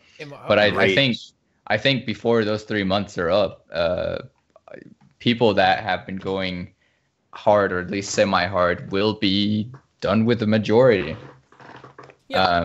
Of things. Like, I mean, there's always going to be armor sets, especially because they're actually adding a lot of armor sets. There's going to be armor sets that you can get. There's going to be weapon collections that people want to get, and there's going to be achievements, and those are probably going to be the things with the longest longevity, because everything else is just Gearing. Huh? Getting the new stat sets and stuff. Yeah. It's I don't think it's going to be. It's not going to be a 6-month grind like Heart of Thorns was. No, I don't expect it to. Not only that, but we have no idea, and I understand people's complaint with this, but we have no idea what kind of metas we're going to see. Like, the first map doesn't appear to have like a very large map-wide meta like HOT did. And I think that's actually a good thing. I think it's good to, like, it needs that on some maps, but not on every map like HOT did, in my opinion. Yeah. But like, for a starter map, I don't mind what we've seen so far in the demo. It's once we get past that starter map, what exists. Like, are there going to be like AB meta events, or maybe not a dragon stand, but things like that, like the Chak Garant and so forth. And I think that'll be the tie-in content for people for a while, whatever those happen to be. Yeah. What I would want to see, actually, like, speaking of those events, meta events, I would love. We know there's 5 maps. I would like to see 2 maps have hard world bosses, like Tequatl or Triple Trouble. I would love to see 2. Just give me 2. Yeah, I think that's very unlikely. Or they might be hard at the start, and they'll get guaranteed, so they get deleted. Wish. But yeah, I think it would be great if we had some more things that would require actual open world, actual coordination. I mean, these days, you can take 5 people and you can do Chak Garant. Like, we can one-shot Chak Garant if you play it correctly, because I don't know, they nerfed the fuck out of it. But it's a real shame that there's not much more stuff in the open world that isn't just completely face roll. But no, I definitely think that there needs. I completely agree with you that there should be some meta events and some events that are more free and open, like the desert. Like, what was it, like Amnon Oasis, like that area, or whatever it's called. I can't remember what the map's even called, guys. Like Crystal Oasis. Crystal Oasis. Crystal Oasis. Yeah. I don't know, man. I honestly didn't. I was too busy. I was too busy playing World vs. World. Lol. But yeah, we need some maps that are a bit more free and open, and you can go at your own pace. You know, because that was a problem people have with HOT, right? HOT, everything's on rails, it's all going around in a circle, and you got to commit. You got to commit, otherwise you're not getting anything.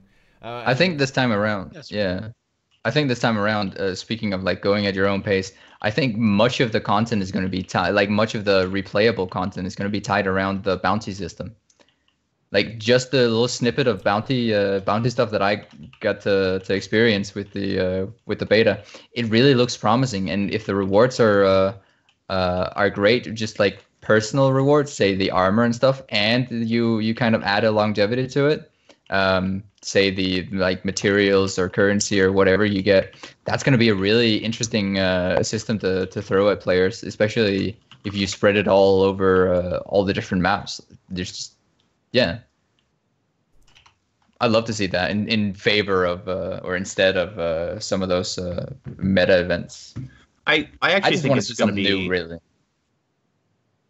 I feel like it's actually going to be fine as long as ArenaNet can stick to their guns. To their guns, right? You know, the expansion releases September 22nd. 3 to 4 months later, let's say 4 months, you're going to get new living story, probably a raid. Raid, yeah. Like you're going to have a big patch that launches. And then you got Winter's Day and Halloween around the corner at that time as well, which for newer players is obviously much bigger than for some better. It depends how much you love those things, right? But I mean, a lot to do between now and or between September 22nd and the end of the year, I think. I don't think there's going to be a whole lot of like downtime waiting. No. So no, definitely not. I don't think at all. I think we're yeah. If you look at if you also look at the festivals and everything, basically we're getting Path of Fire on the 22nd of September. So for 1 month, we're going to be able to like get our masteries done, complete all the contents, try out all the bounties, check out the new rates on materials and everything, like get used to the new like style of playing that was brought by Path of Fire. And then a month after that, we're getting Halloween.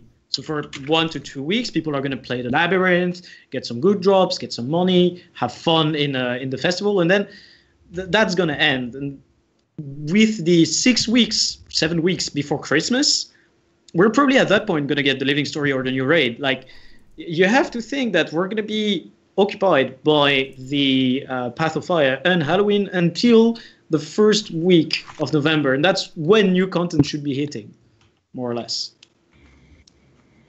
Yeah, I think that's much to do. Case. Yeah, I think the huge majority of players won't have finished what's in the expansion by the time new content arrives, whether that be a raid or a festival or the living story. I think there will actually. I think this time, I said this last time, guys, and I was spectacularly wrong. However, this time I'm going to be right. This time, we actually kind of heard confirmation of this from Mike Z at Gamescom, actually, at the meet and greet. He definitely was alluding to the fact that they're already in a pretty comfortable spot with regards to getting the kind of that content train rolling after the expansion. You know, there is... You never got plans. There are already plans in place. Like I'll just leave it at that, guys. There are plans in place that are in motion right now with regards to keeping that content flow going smoothly, transitioning through the expansion. And that's a great thing. That really is a wonderful thing. I'm really happy that they've learned from the trials and tribulations of Heart of Thorns and sorted it, and sorted it out this time. And I think that hopefully that should stem the tide of complaints. Although I really do hope that if there will be people complaining, like, paid $30 for this, huh? Well, there's always people who complain, though. I mean, come on, $30 is... It's the same people that pay $100 for keys. $30. I mean, come on, man. Like, $30 is so cheap for like what you're actually going to be getting with this expansion, in my opinion, anyway. Because like you also no sub fee, dude. Like, I don't know, like even Heart of Thorns. Like, considering what most people get out of Heart of Thorns, like Heart of Thorns is a bargain, boys. Like, it's a bargain. Yes, I concur. Yeah. You have to look at the fact that if you keep logging in so you don't miss the Living Story episodes, you're basically paying $30 for 2 years of content. That's like, if you divide it by the number of hours you're going to spend in the game having fun, it's literally cheaper than any other hobby you could have. It's the cheapest. It's amazing. It is The amazing. cheapest. And I think Confirmed. Pathfinder will be even better in that regard. I really do think it will be even better in that regard. First, Definitely. the price is lower, right? I mean, the price is lower. Like it's down to 30 for just the base game of what how HOT was more expensive at launch, right? And I think we're definitely getting more. Like these are the biggest maps we've ever seen. I think they'll be more refined and more in line with what the community wants, and a little bit more perfected in that regard. I think it will be more polished at launch as well. So let's talk about that fiasco of HOT Definitely, launch. I think, yeah. Fiasco is a big term. If there's anything I actually really appreciate from having had Heart of Thorns and all the failures associated with it, like this, just despite it in the end being super good and blah blah blah blah, I really genuinely appreciate all the mistakes that they made early on, so that now we all kind of feel that the expansion that's coming actually looks really, really promising on most fronts. Mm-hmm. Yeah. But I Like mean, we have that confidence now to say that we genuinely believe the devs have done a really good job and really polished the things now. Yeah. I mean, then again, if you say looking at the mistakes they've made, then again, despite the mistakes that have happened, the quality of good content we've been getting completely outweighs it. Like, if you look at it, you could be going to see the latest Marvel movie for $10 at your local theater, and it's gonna have obviously some part that's gonna be bad, but it's not gonna leave you the bad aftertaste. And you need to have the same spirit towards Heart of Thorns. It's like literally there have been bad points, but overall it was extremely good, and it was a lot of content. It was completely worth the money spent, and that's all right. And if they don't make the very fair statement. The thing that's really important is that there is no drought like there was at some point in Heart of Thorns, and that from another point that the economy is like better organized, because a lot of stuff got stupidly expensive when Heart of Thorns released, and some people were completely out of money and literally said, I can't even make legendary X or Y because I don't have the money for it. And that's like another point that's not too good. It needs to stay in line with what was previously there, so that people feel that they can progress into the content with the amount of money they're getting on a daily basis, that they don't feel like nothing is out of reach. So when stuff is out of reach, people complain, then they don't do that content, and then they feel like there is a drought. That's bad as well. So stuff needs to remain accessible. I think they're definitely going in that direction with a bit. I mean, certainly if we look at we've seen one map and not even all of the first map. Like the way they've devised this map is very bite-sized, right? You go off, you do a bounty, You've got the repeatable hearts there that can give you rewards. Like you can go and explore and loot some of the chests and get some easier rewards from that, right? You can repeat the hero challenges if you just want to do that. All these things are very bite-sized that you can just do, and you don't have to like get on this giant train that kind of slowly progresses, and I think that's going to make it a lot more incremental, at least in the first map, and maybe some of them, maybe a few of them are like this, a few of them are more traditional meta events, or have bosses on them or something like that, and I think that's a good direction. It's gonna make people feel like they can do something every day. They can just dive in and do a bounty, or go and loot something, or go and just explore around the place, or do a race. I like the races are really cool. Yeah, the races are fun. Yeah, I am speaking of, actually, I'm super happy that they didn't abandon, because I thought for the longest time that they actually abandoned the adventure system, which I really fucking love. I absolutely adored that thing. It was some of the funnest hours spent in Heart of Thorns early on, for me at least. Just going through all those adventures, like trying to beat the time, trying to get gold, just getting that extra little second. It was so much fun. I never understood why people complain so hard about it to begin with. It was and Can I buy adventures off you, like monthly automated tournaments? Let's not go that direction. Let's talk about that after. That's weak. Would you pay $400? You're better than this. Would you pay $400? No, I wouldn't. I wouldn't accept $400. No, worth $400. I'm sorry, but that joke will never get old. It's a lot of money. Come on. Yeah, $400 is a lot. Like for me, it's a lot. $400, I could do so much. Yeah. Yeah, it could get you a an automated tournament win Get you a crown and everything. with NA. But actually, the thing is, on NA, I wouldn't need to buy an automated win tournament. I could just play on my alt account, participate, and win. Wow. Hey, no need to buy. Shots fired. Yeah, it's So, NA, right? talking about adventures, though, we've seen one adventure on the new map so far, and that was like a basket run with a mount. Yeah, it was a So- fucking, what was it, 10-minute adventure. Yeah, it was a Pretty, long one. It's a long one. Pretty long-winded. Yeah. Yeah. I wonder if they're. Do you think that's a good thing or a bad thing? I kind of like the little quickfire things rather than like a long event. You actually have to get going on and actually do a lot of stuff, right? To actually think complete it. The quickfire ones are a lot more fun and just like you said earlier, bite-sized. This one, you don't really see the mistakes you made till the very end, and you're missing 3 seconds, and you're like, "Fuck off." But I think that in particular, that adventure in particular, if you look at the times to get gold and stuff, it's all about upgrading your mount. That's literally what that adventure is about. Right. Because once you upgrade your mount, it was like 4 minutes or something to get to get gold. It was something ridiculously low, and I was like, all right, that's gonna be quite easy when you upgrade it. Fair enough. So yeah. But yeah, I think how many did we actually get initially? Did we get Matches? one? It was one or two per map, right? It was something like that. Just 5. Oh, it's quite a lot actually. Yeah, there's a good It chunk. was 5 per In map, Heart of man. Thorns? 5 per map? Jesus. I all believe right. so. I believe so. Yeah, Because like I if you look think- just at Verdenbrick, there is like the train, the branches thing. There is the shooting range. There is the one where you glide close to the Guildhall entrance. There is the one where you torch the tendrils, and I'm pretty sure there is the last one. So Alright. at least 4, because I can I'm do not, 4 I'm off not the top of my expecting head. as many. I'm not at all expecting as many to I come, mean, but the maps are huge. So- yeah, but still, if they have bounty systems, if they have all kinds of different systems, I think like 2 per map would be cool. yeah, that would be awesome. Yeah, I'd love that. I'm It's cool big with that. maps, though. They might be able to get a few. Well, seeing as we only saw 1 in most of this map, I think 2 is probably realistic. At least, maybe 3, 2 or 3. My only and I've seen somebody else sort of echo this. The only disappointment so far from me is that we haven't really seen anything to do with guilds or additions to guild missions and stuff, which I really thought Heart of Thorns was going to add on to and refresh. And Path of Fire seems to like have skipped that as well, as far as we know.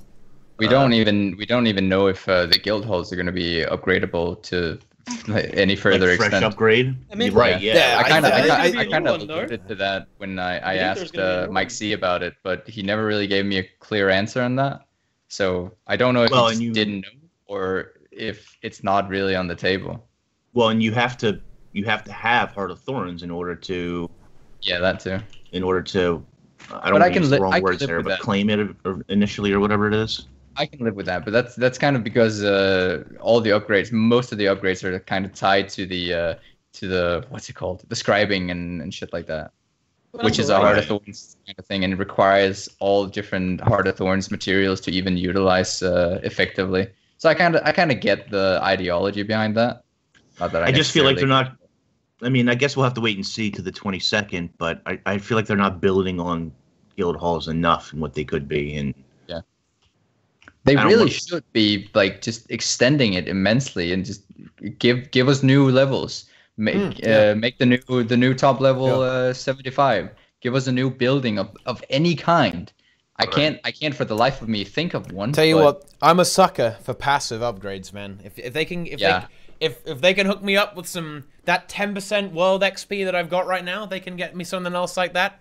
Ooh, we're talking. Now Oh we're yeah, talking. I actually thought about one. What if like you get those poison potions that you get at the tavern, the guild tavern, right? Uh-huh. And you can Yeah. get the 10% whatever XP world versus world fine. What if they just added you can get a potion for 1 extra guild pip? Wait, a guild pip? Oh, A guild pip. guild pip? So wait. Whoa, suppose. Whoa, that'd actually be really cool. Whoa. What if? Yeah, that's going too far, mate. What if there was a No, potion? no, There's a no, potion that no, if you're that's in not okay. if you're in a squad with 15 or more guild members, you get an extra pip. So it's like the GVG I mean, pip. I wouldn't be opposed to it. I'd be repping Salt though, but Yeah, obviously, yeah. because I mean, regardless of whatever, I'm not gonna get 15 King members on to play with me. No, Jesus. No. you force them to join World versus World, transfer to Underworld, get in here. That's what you do. That's how it works. Yeah. That's how it works. That's what you do. It's gonna be great. And just no, that would be too much of an incentive to just leech, because like that's one thing that's wrong. It's no. Okay, say it's not the 15 required. What if it's just a potion? The thing is, like you're doing a trade off regardless. So either you're getting 10% extra world XP, which is really good if you're low level, or you're getting 10% extra what's it called, reward track, which is awesome, and it cuts down the time from a lot. Or you can get that extra pip. Like it's always going to be a trade-off. You can't just stack them, which is why I think a guild pip would be really interesting to actually add. Okay, it can extend to PvP as well. No, because small guilds are like not going to be repped anymore. It's gonna have a negative impact on small guilds of, let's say, 5 to 10 people, like guilds which are dedicated. But that's only if roaming as a small group. That's only if you make it like Teapot suggested. If you're in a squad with guildies, that you're kind of tying the commander system into something. But what if it's just per character? What if it's just something for you? Like you get that extra pip, and that's it. That's the only guild buff you get there. I would love to see that. Because not everyone's going to use it, because not everyone needs that extra pip. But some people would absolutely love it. Like, oh yeah, I'm going to join a World versus World guild just to get in on that action and actually progress, even though I'm super low World versus World rank and I'm not getting pips for my ranks. They could do it in PvP too as well, where if you duo queue, get that extra pip. Or that. I mean, that's like bad as well. Like, I mean, most of the duo queues I run in are like duo queues of thieves or guardians or an alien and a necro and right. But do you want to I mean, incentivize people to duo queue or solo queue? No, I would incentivize to solo queue. That would be like so much better. Why? Because then you have teams that are more evened out technically.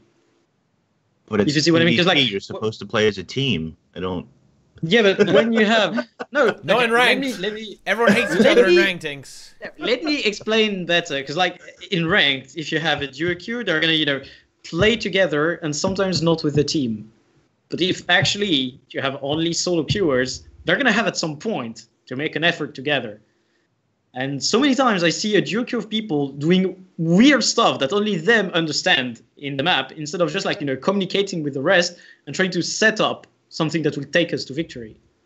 So many times I see that. I just see two people running like far at the start, and then they get like completely destroyed on their way, and then I'm like, cool 2v4 mid, and then I'm like, okay, game lost. That can happen in solo queue as well, though. I mean, it's just people being not very good. But it has less chance of happening in solo queue, because you're going to have two people moving completely out of the team movement. It's such a redundant conversation. Just okay. I don't wanna. Yeah. Okay. So PvP aside, like guild upgrades, I love to see different ones, and I completely agree with Teapot. Guild passive upgrades like the potions and the different, like the waypoint or speed boost or something like that. Sure. I think that would be absolutely amazing addition. Especially especially the pip potions. Get on that, boys. Pip Somebody potions. Make a Reddit thread about that. Get that potion trending. Of pip. Make those get that passives trending better. right now. Let's get that to 15% on everything instead of 10%. Yeah. How about that? Let's upgrade that up, guys. Let's get that up. Okay, let's get more upgrades. That means we need 5 more. We need 5 more to get to 15%. Let's get combo potions so you can have 2 at once. Let's go. Yes. Hey, that actually would be good. Yes. Like, I think that's okay. Somebody make a Reddit thread. Let's get some passes going. Let's get some. Make it really expensive and let you get more than one potion. Also, can we just please just fix it? Can we just make it so when you activate it, it's just a permanent buff instead of like something you have to refresh every 24 hours and then forget about refreshing? Because come on, guys, that's a pain that comes with that should come with the max tavern upgrade. That's a pain in the ass, man. Make it permanent. I always end up with. I completely agree. It would be absolutely awesome. I always end up just playing World vs. World without it, and I can't go and get it because there's a fucking massive queue. So then I'm like, well, this is a waste of my time. I don't have my 10% boost. Well, I guess I might as well stop playing. Just buy a block. We're not. Fam, buy a block of post-its, write it on one of them, and stick it to your screen. Done. Always Oh refresh. my gosh. And remember, I want Always convenience, refresh. Sam. I want convenience. I want it to be permanent. I want convenience, and I want it now. And if you can make that a guild upgrade, all for it. Like let the guilds pour money into it to make it permanent. Awesome. Yeah. Like definitely, just give me extra XP. Let me know for when the it's guild. done so I can come over, be part of your guild. Yeah. Leech that shit. And aren't you already in Saltix? Wait, Aren't you already in there? Inks. What server are you on? By, What server are with, you on with right Salt now? Record. I transferred to Underworld last night, Yeah. or actually early this morning. What prompted the change? Well, I also have an account on Underworld now, so might do some VVV, I guess. Join you guys and get my free pips. So what prompted the change was a lot of people that I normally would have played with in the past a lot of them are on EU/Underworld. So yeah, that's why I moved back. So I can get back into raids and stuff like that. Smart move. Smart move. Yeah. Yeah, you gonna come play Ranger in World vs. World? Come on, man, Ranger is so good. Is that what you're gonna do, Inks? You gonna come play Yep. fucking Druid? Yeah. I'm gonna take Druid as well and be with Inks. You just put both of us in the same sub squad and we'll never die. Yeah. Just heal each other. Heal It's each fine. other? Well, I mean, how are you gonna do that with no stability? We're just gonna leave you no guardians, man. Man, we have a good boy. elite skill for this. Yeah? We're fine. Yeah. We just use it. I'm just gonna go full commanders, have that sweet boon duration, Okay. I'm just gonna use it, and then copy it with we heal as one, and then also use the nature spirit in at the back of the Zerg to get my pulsing stability and pulsing stab? just attack with my longbow at 1.5k range and be Yeah. like, I'm done, I'm good. Yeah, it's good. Good Like, gameplay. professional gameplay. There you Yeah. go. What? And you're And I gonna have my send stability. the Baron, send the Bearbo, send that Baron. Dude. Yeah. Yeah. Exactly, man. I got this. Yeah, yeah. Send it in. I have to say I'm kind of excited to use the Boga in Rover's World, pulling people off walls. Oh my It's god. gonna be a lot of fun. Fucking cancer. Fucking disgusting. Yeah, it's gonna be hype, man. It's gonna be fun. Do you have anything else to talk about? Anything else anyone wants Gamescom. to bring up? Gamescom, yeah, that was fun, dude. Man, come on. Originally, you wanted to talk a bit about that, didn't Yeah, you? yeah, we can talk a little bit about that. It was legit clown fiesta. Mr. this is not a Mr. film Hustler. Yeah. Hustler Yeah, Sam. Sam. Okay, guys. Fucking hustling guys, his way Sam in. is actually smooth as fuck. We need to actually just Nah. expose Sam. Apparently Look, he's smooth as a Neo. Sam was not on the guest list for. Was meet I and not greet. there? No, you weren't. Well, no, you And weren't. guess who got in? And who did you brought Bell Crowley as well. You brought Haigu in there, and you left one of your boys outside, dude. That's kind of harsh. Like, I mean, come on, that's harsh. I could That's not harsh. bring everyone. I could not bring everyone. Well, technically, he did say that you probably could. So I think that was more on you. I think that was more No, on no, you. I couldn't bring both in, and yeah, I just couldn't, Which was a shame because actually that one person was a viewer of me on YouTube, and it was actually hilarious because day one when I got in the tram to go to Gamescom from Neumarkt, I was just talking about meta, balance, guild stuff with Heidgu, and then like this dude seated like next to us just turned around and he's like, Sam? It was like so creeped out for a second. I was like, oh my god. But actually, yeah, that was the guy, and I'm really sad that I left him out. Like, I just couldn't. Yeah, you totally Couldn't dished him. You totally dished Nah, him. I man. didn't. No, he was there with a friend of his, and Ding his dong friend bitch was at the viewer. event as well. That's how it Nah, works. that friend of his was also inside, and he couldn't like go with that dude already. So like all in all, we just couldn't. That's Yeah, a shame. sure. But we. That's fair. But the meet and greet was awesome, guys. It was awesome. It was a lot of fun. Chilling with the That guys. braised lamb, fam. Oh, Are we I still gonna have get the a taste in my mouth. cat So pot? good. Yeah, We're the gonna cat get a ears. cat Yeah, we got teapot, cat ears, guys. We got cat ears, okay? Wasn't man, my cat pot. idea. Okay, You that mean- was like Wasn't me. horrible. It wasn't That me, was horrible okay? to see. It wasn't me. It really hurt my feelings to see it. Like you with the cat ears, I was like, no, fuck no. What about Kevin No. with the cat ears? Even worse. Yeah. We met it was a big clown fiesta, guys. An actual clown fiesta in real life. It was awesome. That sort of thing is really great. You know what was missing, though? Because there was something missing from the Guild Wars 2 Salt Guild meetup. Oh, it was Guild Wars 2. Yeah, how could I forget? Because they decided they're like, fuck Gamescom. We're not gonna turn up to that. We're gonna do shit. We're gonna do a meet and greet. That's it. We're done. I mean, yeah. Wow. The meet and greet. Can I As a matter of fact, right? the NCSoft booth was extremely small, and there would have been no spot for ArenaNet specifically on there. Like, I don't know if you looked at it, but there was like just an MXM slot, then some like ridiculously small stuff around it. That was coming it. out. I mean, when you look on September 22nd, they have a demo that you can play. Well, let's just think. Let's just. Okay, I'm setting the topic here. Do you guys think that ArenaNet should have gone to these events? Like, they're not doing shit for PAX either. No, they shouldn't. I think it's wasted marketing money. It really is. Yeah, definitely. Yeah. So wait a minute. Let me get this straight.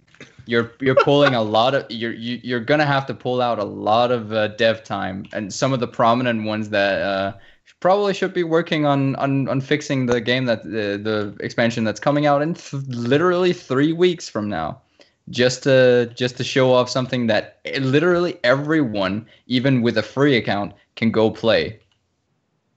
I'd say that's a waste of time. Maybe Mm-hmm. you could be right, but they flew 3 people from NA to EU for a party for a and day. then flew them home. But that's something that they do every year. That's not a waste of money? No, that's not a waste of money. It's It's not that's the kind of stuff that it's not a makes the booth's worth of money. community We're not talking about hundreds of thousands of dollars to get a booth at PAX. Man, I don't know. We're talking about a plane ticket. Back in and all forth. honesty, the food and drinks they paid for the people at the party was more than the plane tickets. That first of all. And then, if it's something that you're doing every year, and that is actually on your schedule every year, and you know that you have people looking forward to it, and you even organize a contest, and then the winner of the contest gets an invitation to it, like, there's just so much of that actually makes sense that you would do it again the next year, if it's a regular thing. You just can't say, yeah, actually, we're not going to do an ArenaNet booth, and we're not going to do the event either. You gotta hold on to what you can still do the event. I mean, there's still plenty anyway. It's I just feel like if you're going to spend that money to go there, you should run some kind of event, even if it's like maybe they did. I don't know. But did they do press stuff? Event. Well, they did run an event That's not what I meant. That's not what I meant. I mean, a press event. I mean, maybe they did press stuff. I don't know. Maybe they did, and we probably don't know. Closed door press, whatever. I mean, that would have been out by now, I guess, but not necessarily. If it's like a super exclusive last week kind of hype situation, and they're just sitting on those juicy details. Yeah, maybe. I mean, I would hope that they would do it. I would hope that they would do some kind of, at least, I don't know. I feel like if you're there, do press. At least do press. Come on. They probably did. I mean, I hope so. I don't know if they did something akin to this, or maybe if they had, like just some stuff before the meet and greet for the press people. I have no idea, but even so, you have to look at the fact that it's extra organization for these people who also had to prepare for PAX, because it's only 1 week between the two. Yeah, but they've done it before. I mean, it's not like so much effort. It's not like they've never done that. I don't know. And then you have PAX. And at PAX, they had a sound panel, which was really cool. Really love those guys. That stuff is always interesting to me. And they had a big party. I mean, they had a really massive party at PAX. There was like 500 people or something crazy. At least 500. Yeah, that's fucking nuts. That come and go. How many were? Not 500. No, I can no, tell you that. 500. 60, 70? It was a good number. Definitely a lot. 50 I was gonna say the party I went to for Heart of Thorns several years ago was 60, 70, maybe 100 at most. But there you go. Yeah. The PAX party was really big. But again, I mean, maybe they did press because that's sort of in their home city almost. I mean, yeah, it is right outside of Seattle, but we'll see. I guess I don't know. I sort of expected a demo to be at these things, and then it wasn't. It's a bit strange to me. I don't know. I always found it a little bit strange that the Heart of Thorns demo was at this little not PAX Gamescom booth. It kind of felt a little underwhelming when I got there. Like, Really? Yeah, it wasn't. Yeah. They didn't have much though. I mean, they had. It wasn't a giant grand scale kind of No. thing. It was like a little They tiny thing. I think they had 10 PCs, and one of those was a streaming PC dedicated for the shills. So the queue was like 4 hours, so at least it looks hype, right? I guess. But yeah, I mean, they never really did anything huge, I don't think. But I don't remember how many PCs they had at PAX. Personally, I think it's a shame because all of us met up at Gamescom under the assumption that obviously they were gonna be there. No, I mean that was never an assumption. They never said there would be an ArenaNet booth. No, and if you look at no, that's exactly if you looked at why the it list was of an partners, assumption. No, that's exactly no, if you look why at it the was an list of assumption. partners, there was no ArenaNet on the list of people present at Gamescom. There was none. That was the. Of course, Dude, they won't be here. That's why it was an assumption. That's what an assumption is. Yeah. But you knew from the get-go that they wouldn't be here, so there is no assumption. Like it was definite. They're not on the list. They're not there. It's simple. I don't know. It's strange to me, but the booth that was at PAX East was it was a fair sized booth. I don't know. I don't remember how many. There was one streaming computer. I don't remember how many other computers there were, but there was a bank of computers that was just for PV demo, and there was a bank of computers for Stronghold. So 10 Stronghold computers and 10 Hell yeah, dude. Heart of Thorns computers. Rest in peace, Stronghold. Wait, what? Yeah. Feels bad, man. Feels bad. But still, I mean, I don't know. They had, so that was like, I don't know. I mean, the line was still long, 2 hours or so to get into play or whatever. But 2 hours. Wow, I would never queue for that. I don't know. I mean, yeah. I'm not. I mean, that's Personally, typical for. I would have liked some stuff. I would have been hyped. It would have been good. Oh, sure, it Show would the have. Guild Wars people. Build some hype. Show that expansion off, guys, because this is the one to get excited about, man. Like they've got that hype video. They got that super hype promo they did that was really good. They've got a good map for people to explore. They got mounts. They could have put the elite specializations in, just like in the stress test. I think they could have really hyped people up. But I don't know if they don't think that's worth it. That is, of course, up to them. And they are, you know, their marketing seems to work. I don't know, decently. The game's not dead yet, right? So there must be at least some people playing the game and buying it. And yeah, you do see the ads. You do see a lot of ads about. I'm seeing some of those. Yeah, actually, Path of Fire ads. You know. Even on Facebook, like every time I open Facebook on my phone, it's the first ad I see. Yeah. That's because you searched and played Guild Wars 2. Yeah, that's the thing, right? I mean, I'm easily targetable. I mean, like there are only 2 types of ads I get. One is for the company I work out. The other is Guild Wars 2. That's the only 2 ads I ever get. So yeah. Yeah, smart marketing. Yeah, I mean that's good. They're already good for the stuff that I buy. To put a feather in Deroir's cap, they probably looked at Heart of Thorns and the marketing they did for that with the different conventions. Now, obviously, there's a lot more time with Heart of Thorns to advertise it, and they probably determined that it didn't. The rate of return just wasn't good enough. Really worth it. If that's how it is, then that's how it is. You know what I'm saying? I mean, if they've evaluated that, that's their choice. I mean, I don't know. This is just personal preference. At this point, I would have enjoyed it. It would have been hype. But hey, if it isn't value, then it isn't value. You know, at the end of the day, that is entirely up to ArenaNet. And if it isn't worth, then I guess it's not. And I don't know how you guys feel about it. And this is obviously very sort of a micro look inside, but as far as like sales and stuff go, seems to be on par with Heart of Thorns for me anyway. I kind of expected a bit better. If less marketing. I hope they'd sell more. Though. I mean, because I feel like this expansion is actually no. There was an insane hype train for Heart of Thorns. What am I talking about? Actually, I remember that. Yeah, no, that's exactly what you'd expect, right? Worth. There was a fucking massive hype train, dude, for Heart of Thorns, and it's a more controlled. It's just chugging along. You know, it's not going full speed. It's not a bullet train. It's a casual train. You know, it has within it. It contains reasonable expectations. Train. Wow, reasonable expectations. You know, no, it's not a casual train as in that. You know, it's a casual player. No, it's a train that's going on its leisurely pace. I know it, but with it, it brings joy. It brings happiness. It brings reasonable content. You know, and that will be good to play and excellent value. Delivering full expansion mic. You know, this is what it is. It's wholesome. It's the wholesome train. Okay. It's not half expansion mic. It's full expansion mic. Full expansion mic. Yeah, it's hyper expansion. He's gonna have to change his name. Yeah, he's gonna have to change his name. He needs a rename in Twitch chat, man. He's gonna have to go for that. There we Wow. go. But that's my final comments on that. I think Path of Fire, it's going to be a good game, guys. Yeah. There we go. And we're all gonna get it in just 3 weeks. Yeah, dude. I can't believe it. I can't believe it. It's so soon. I know. Like I don't Sam, I'm feel- not prepared. Yeah, I'm not prepared Okay. either. This is a whole new feeling for me. Not being prepared. Yeah, not being prepared. You're not prepared. Yeah. I don't feel prepared, You man. gotta prepare yourself, my son. Dude, You gotta go for it.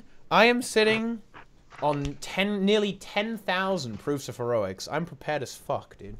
Okay? Wow. I mean, that's actually one thing that I've said before. Yeah, like proofs of heroic, you're just gonna instantly get all the content that you want. Yeah, dude. Every rune I want, every sigil I want. I hope they lock you out for 6 months.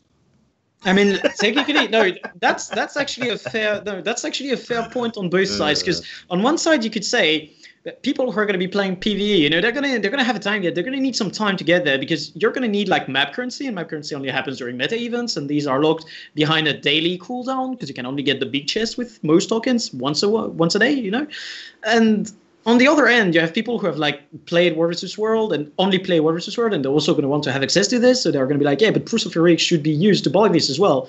And you can't just say, yeah, we're going to lock War vs. World behind 1 week to give time to the PvE people to catch up. That's preposterous. You don't do that. Right. So I think that Proofs of Heroic will work. Yeah, I'm proofs Sadly. are. Or just the new. I mean, I would say proofs are Well, do just like an inherently overpowered item. Like it's kind of it's so strong, It's such a strong currency. Like, it's so powerful, especially in the context of a new expansion. So yeah, I would probably consider it a little bit. Or a new overpowered, type of but- Proof of Heroics, yeah. I mean, it could be a new type of Proof of Heroic. The only way that I see them to fix it, because they're not going to introduce a new set of currency. The only way that they can really, the only way that I see that they can really lock it is by doing a vendor that only unlocks the different tabs if you say you buy this one thing from one of the maps, or you complete this one achievement from one of the maps. Or you complete just the like- meta event on each map once. Yeah, say you just kind of gotta go in, dip your feet in, and then you can buy them. Right. That's really very good. I go with your Do we idea. know- That's actually good. Do we know how we unlock the elite specializations and such yet? Probably the same. It Like, seems we to don't know be how many points like and stuff. I mean, no. if you think about it, it's probably going to be the same as Heartathon, because in Heartathons you get like what 11 hero points per map or so. So that's like, let's say 400 on the entirety of the maps, more or less. So since we have 5 maps, it should be like 8 points per map if it's going to be exactly the same. And I think it should be the same. They should need the same amount of hero points from one to the next, like from Artathons to Path of Fire for specializations. It should be, the same cost, so to speak. So you should get like 8 challenges per map. I wouldn't be 400. surprised if we are just able to instantly go and get them. I wouldn't be surprised. I think that's how it's gonna go. I don't think don't so know. either, but I genuinely No, I mean, wouldn't be I do. surprised. Yeah, that's how it's gonna go down. Realistically, let's be honest. Yeah. It's the That's what's easy going on. easy cop out method. And also like cop out method, because it was a genuine concern right at the start of Heart of Thorns. That's where all the hate came from. Why 450, blah blah blah. There's no real need for them to go back on that. There's no real need for them to just say, no, like we're totally gonna do 450 now. They already know how many people were against that. So I mean, it's one of those few ways that they can just go, why not just 250? Well, if it's 250, Yes. then people who have completed to this point, Yeah, instantly. instant unlock. Mhm. And then doesn't matter for World vs. World if it's instant unlock then, because why Nope. not? It's potato. It also does mean that if they keep it to 250, then they didn't need to add as many in Path of Fire. They only need to add 'Cause I mean, 300, let's say, or 350 maybe. Yeah, but they're still fun. I mean, and some of them, like some of the hero challenges, like the doing a hero challenge run in the Heart of Thorns maps, that's value right there, mate. Yeah. I kind of want the same thing to happen in the new maps. I'm sure they will. They won't add as many though. Right, Like, it'll be if less. Yeah, definitely. Well, will it though? Actually, because what about the people that didn't buy Heart of Thorns? I mean, that's they their need to catch problem. them. Isn't it like 20 euros now, or so? Well, no, that's their even, problem. yeah, right? but I'm just saying, like logistically. Right. What Deroir is saying is, and I don't know how many you have left over if you do all of Corteria, right? Because it's been too long 360. for me. 360 hero points for You have everything. 360 hero points 364. Just bad, just yeah. from Corteria? Just 64? No, from Corteria and HOT, right? Yeah, That's the if you leftovers. add both, I have 360 left, and I have everything unlocked. Yep. Right. But I'm talking about removing HOT. Then how many would you have? Because they need to account for that for Path of Fire. Then you remove like what? A lot. 150? Oh, more than that. More Maybe. than that. Because I mean, you need there is 400 total, and you need 250 for the specs, so that's 150 left, isn't it? No. Italian, that's what I'm trying to express. That yes, you have to give enough hero points that people can still fully unlock with extra left over for just core and Path of Fire. That's what I'm trying to express or get at here. I mean, yeah, then you'll have what? Corteria, just Corteria is what you have about 200 left over? After you've unlocked? I'm not sure. I don't remember. like that. But So. the number is inconsequential, but it'll probably mirror the amount for Heart of Thorns, is all I'm saying. Now that I'm thinking about it. More or less. Yeah. 1 or 2 off, but yeah. Value. Yeah. My thing is, I think there'll be a little less in Heart of Thorns, but that's because when they designed Heart of Thorns, they expected you to get for Heart of Thorns.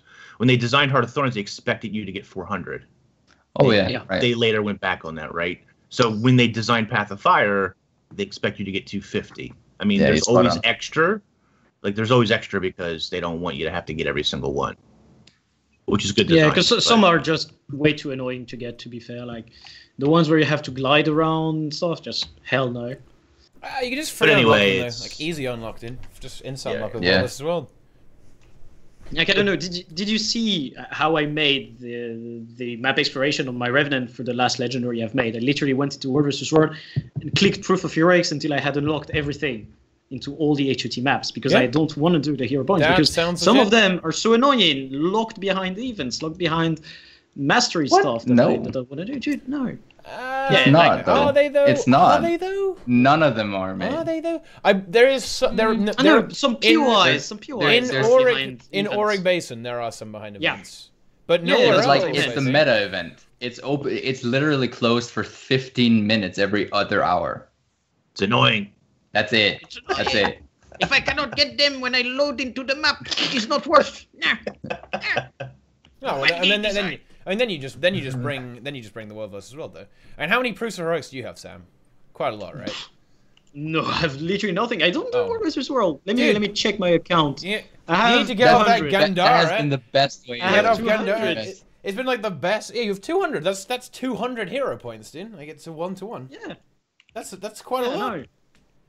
That's literally nothing. Don't you have like 1k? I have 9k. Or 10k. Yeah, there you go. I have nothing compared to the normal player base. Yeah, but you don't need. You don't need that many. Of course not. You don't need 9k. You don't need 9k. Depends how many of the new runes you actually want, because you can buy those too. Oh. Value.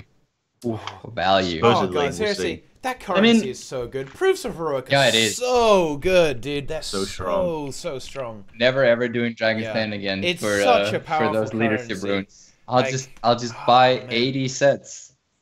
Yeah. No problem. 80 sets. Got so many proofs of heroics.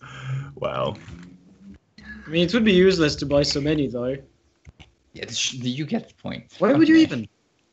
As I said in chat, guys, the pillars of preparing for for Path of Fire: do fractals, raids, World vs. World. Fucking boom. Yeah.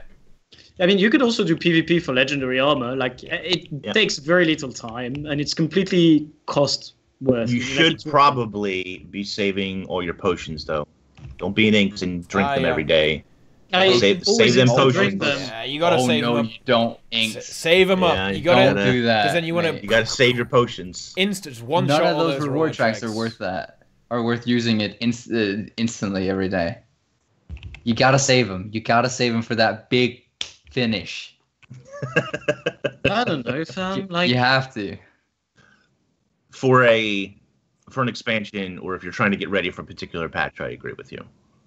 Yeah. You need to save them up. But you're I'm always so doing ready it. for every map to just like boost through all of them immediately. Yeah. Well, that's the other thing too. You can save. you get so little currency from the final chest of the PvP reward tries that I think it is not worth. It's not too bad. Well, actually. some of them. It depends. Come It depends on you. you Want get.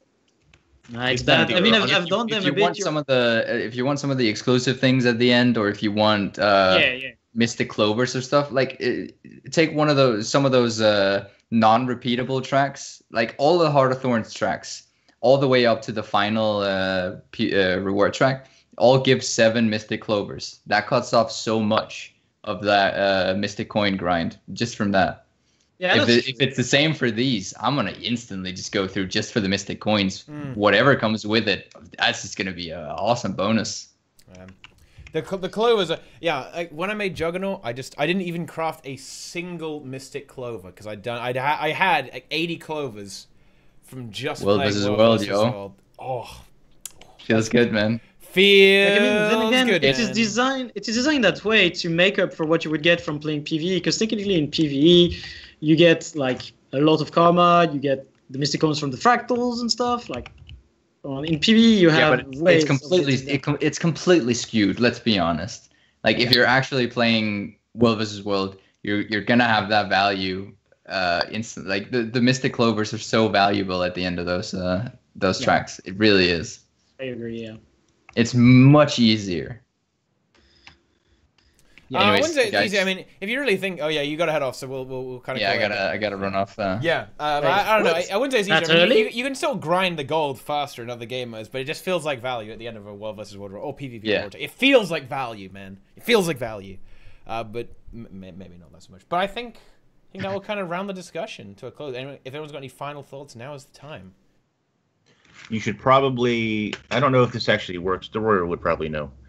Should you be saving your Living World Season 3 chests, daily chests? No. No, doesn't do anything anymore. Doesn't give you the XP? You should still be doing them because the karma is absolutely fantastic and it's probably the easiest and most effective way to get karma. But other than that, just forget about it. I mean, if anything, you should be doing them on a daily basis, not only for the karma, but also for the Unbound magic, because then you can get materials, some of which ascended ones. That is worth as well. So just park all the characters you don't play. Park all of them at one of the jumping puzzles. You don't need to do the checkpoints of the jumping puzzle in Draconic Month, nor Siren's Landing to get the end chest. You're getting value out of this. So every character you don't play, you put them there. If we're talking about just the daily chests, the value of Unbound magic is completely retardedly low. You get 25 magic from one chest. It's not worth it to do it for the magic, but you want to do something else for the magic. I don't know. I get 40, on average 40 magic per character at a jumping puzzle. Oh yeah, the jumping puzzle. 17. I have 17 we're talking about characters? 2 different things. Maybe. Yeah. But I mean, you're better off than spending time. If you have limited play time, instead of doing the dailies and everything, you're better off just parking at the jumping puzzle and like 3 characters at each that you can get at least, because then you get the daily jumping puzzle chest, which is also one of the daily chests with karma, experience, and more currency. Just do like you me. Don't need to do place all of your alt characters at one of the end chests, and then whenever you max that out, whenever you have 2k of every of that particular currency, you move all of those characters to the next jumping puzzle. But always just like have one character to just do the easy dailies, because if you have the Living World portal scroll tome, you're literally done in minutes. Just only focus on doing the easy ones. Only ever do those. Never do anything that takes more than a minute to do. Just drop it. Don't do it. Can you just get some incremental Which is why I value said every day, just jumping puzzle. Just farm jumping that puzzle value. is literally no effort. Yeah. Sadly, the XP, they were clever here. It's exclusively Heart of Thorns mastery experience. Right? So it says Magium and Mastery. Yeah. I mean, you might want to. You may or may not, and I'm not actually sure. Don't hold me to my word here. But you may or may not want to open them before Path of Fire actually goes out. just for those potential spirit shards, so that you don't have to wait till you're maxed out on other XPs. You may or may not. It may have no effect whatsoever, but I mean, spirit shards have become increasingly valuable since the level up tomes have been removed from Black Lion chests, in my opinion. So you want to have. Yeah. Deroir is right. In case you don't want to potentially wait to max out all the other masteries. Yeah. All right then. But yeah. I think that'll do it. I am super fucking excited. Yeah, I'm really hyped, man. And on that note, let's hype. Yeah. Let's hype ourselves. All right, let's see. Yeah, hey. Greatest segue. Right. History of segues. All right. Like, I ain't screaming. My landlord's just like behind that wall there. Like, fuck no, I'm not screaming. That's a little creepy, but all right. Ooh. Okay, Deroir, what are you up to these days? What's in the future? What am I up channel? to? What's going on, man? Lots of things are actually going on, but one of them is a soon-to-be, hopefully, a Fractal guide before the fucking expansion actually hits. But yeah, with the expansion, there's going to be a lot of things actually happening, and some of it will be coming out before the expansion. I've got a lot of things cooking under the hood right now. Let's just put it like that. I'm just gonna tease it right there. But yeah, you can find me on YouTube, and you're gonna be definitely finding me with the expansion on Twitch with the name Deroir. There's gonna be. So you're gonna actually stream. Yeah, here's a. I don't think I've ever caught your streams actually. No. Because it's very.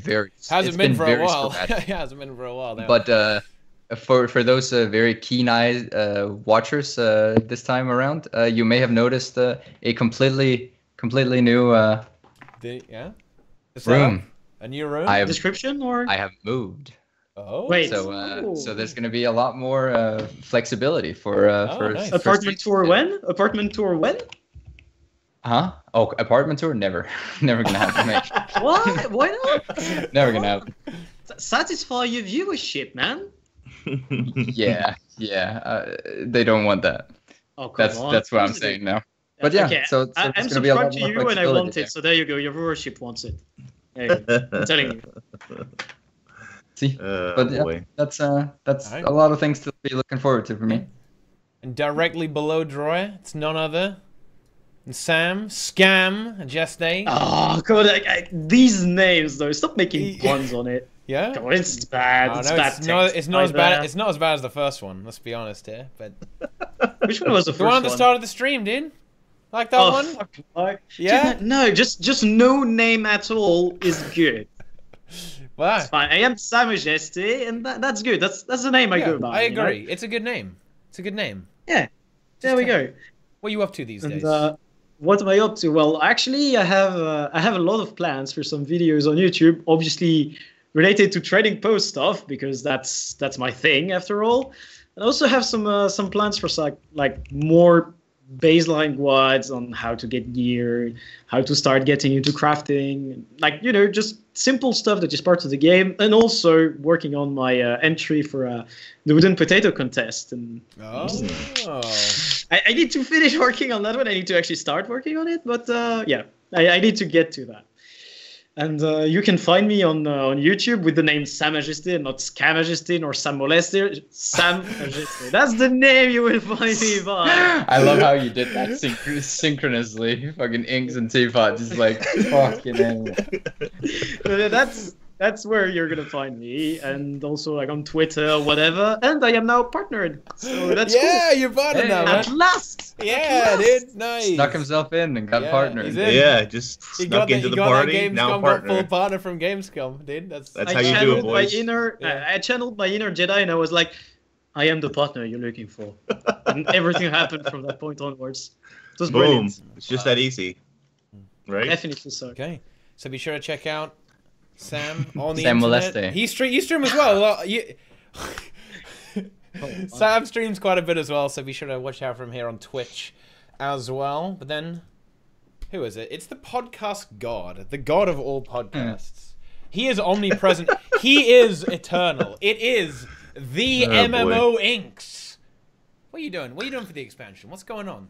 What's going on? Oh man, What's wrong with those so many, thumbnails, man? so many ducks to get in a row. Yeah. You know, you can follow me Twitch, Twitter. We cannot let the evil forces of Teapot overtake us. Whoa, no. And YouTube at MMO Inks. We have our own. Thanks to a couple of strong individuals out there. We have our own guild. Follow Inks on Twitter. So make sure you join that. Brilliant. Wait, did you actually make that, or No, is it someone else? No. Somebody Okay. else made it. That's brilliant. That's brilliant. But yeah, we're an affiliate over on Twitch now. I'm going to be streaming again on Tuesday. If you'll be around, make sure you check that out. And a lot of videos going up on the channel. A lot more stuff planned. So Yeah. go watch all the stuff. Night, Go watch all the stuff. And if you haven't bought Path of Fire, all of us have links Yeah, do it. True. that you can use. Buy. True. Buy the game through my referral link. Hey. Ignore the other guys. Hey. And on that note, everyone that's- needs to follow the stream right now, guys, and also subscribe. Okay, I'm sure you've all enjoyed this tea time. Okay, it's been quality tea time. Talked about literally everything, so you Dude, don't need to watch Yeah, it. we've been around the block. That Wow. pun is Yeah. horrible, Teapot. We have covered everything, every topic. Okay, so hit the follow button if you really like the stream. If you really like me, you can hit sub. I stream basically all the time. It's like 24-hour stream every day, dude. Except no, it's not like that at all. It's just me. No, it's not even close to that at all. Like, but yeah, I stream all the time. You can come back. We do PvE. We do raids. We do fractals. We do world versus world. We do loads of things. And I'm gonna ruin my sleep schedule for the expansion. So be sure to be around for that. You're also doing a 24 hours No, plus no, stream? No, I'm not, no, fuck that, dude. No, 48 hours this No, time no, Yeah, man, no, I'm going, okay, I'm announcing it here. I am going for 48 as long hours. as I can hold. Holy As long shit. as I can You're hold. going as hard as I will. possible? Fucking That, hell, what's dude. the world record on Twitch? I think it's like someone recorded for Jesus, 34. don't kill yourself. No, I already did 38 hours like 2 years ago, and I want to beat my own record. So yeah.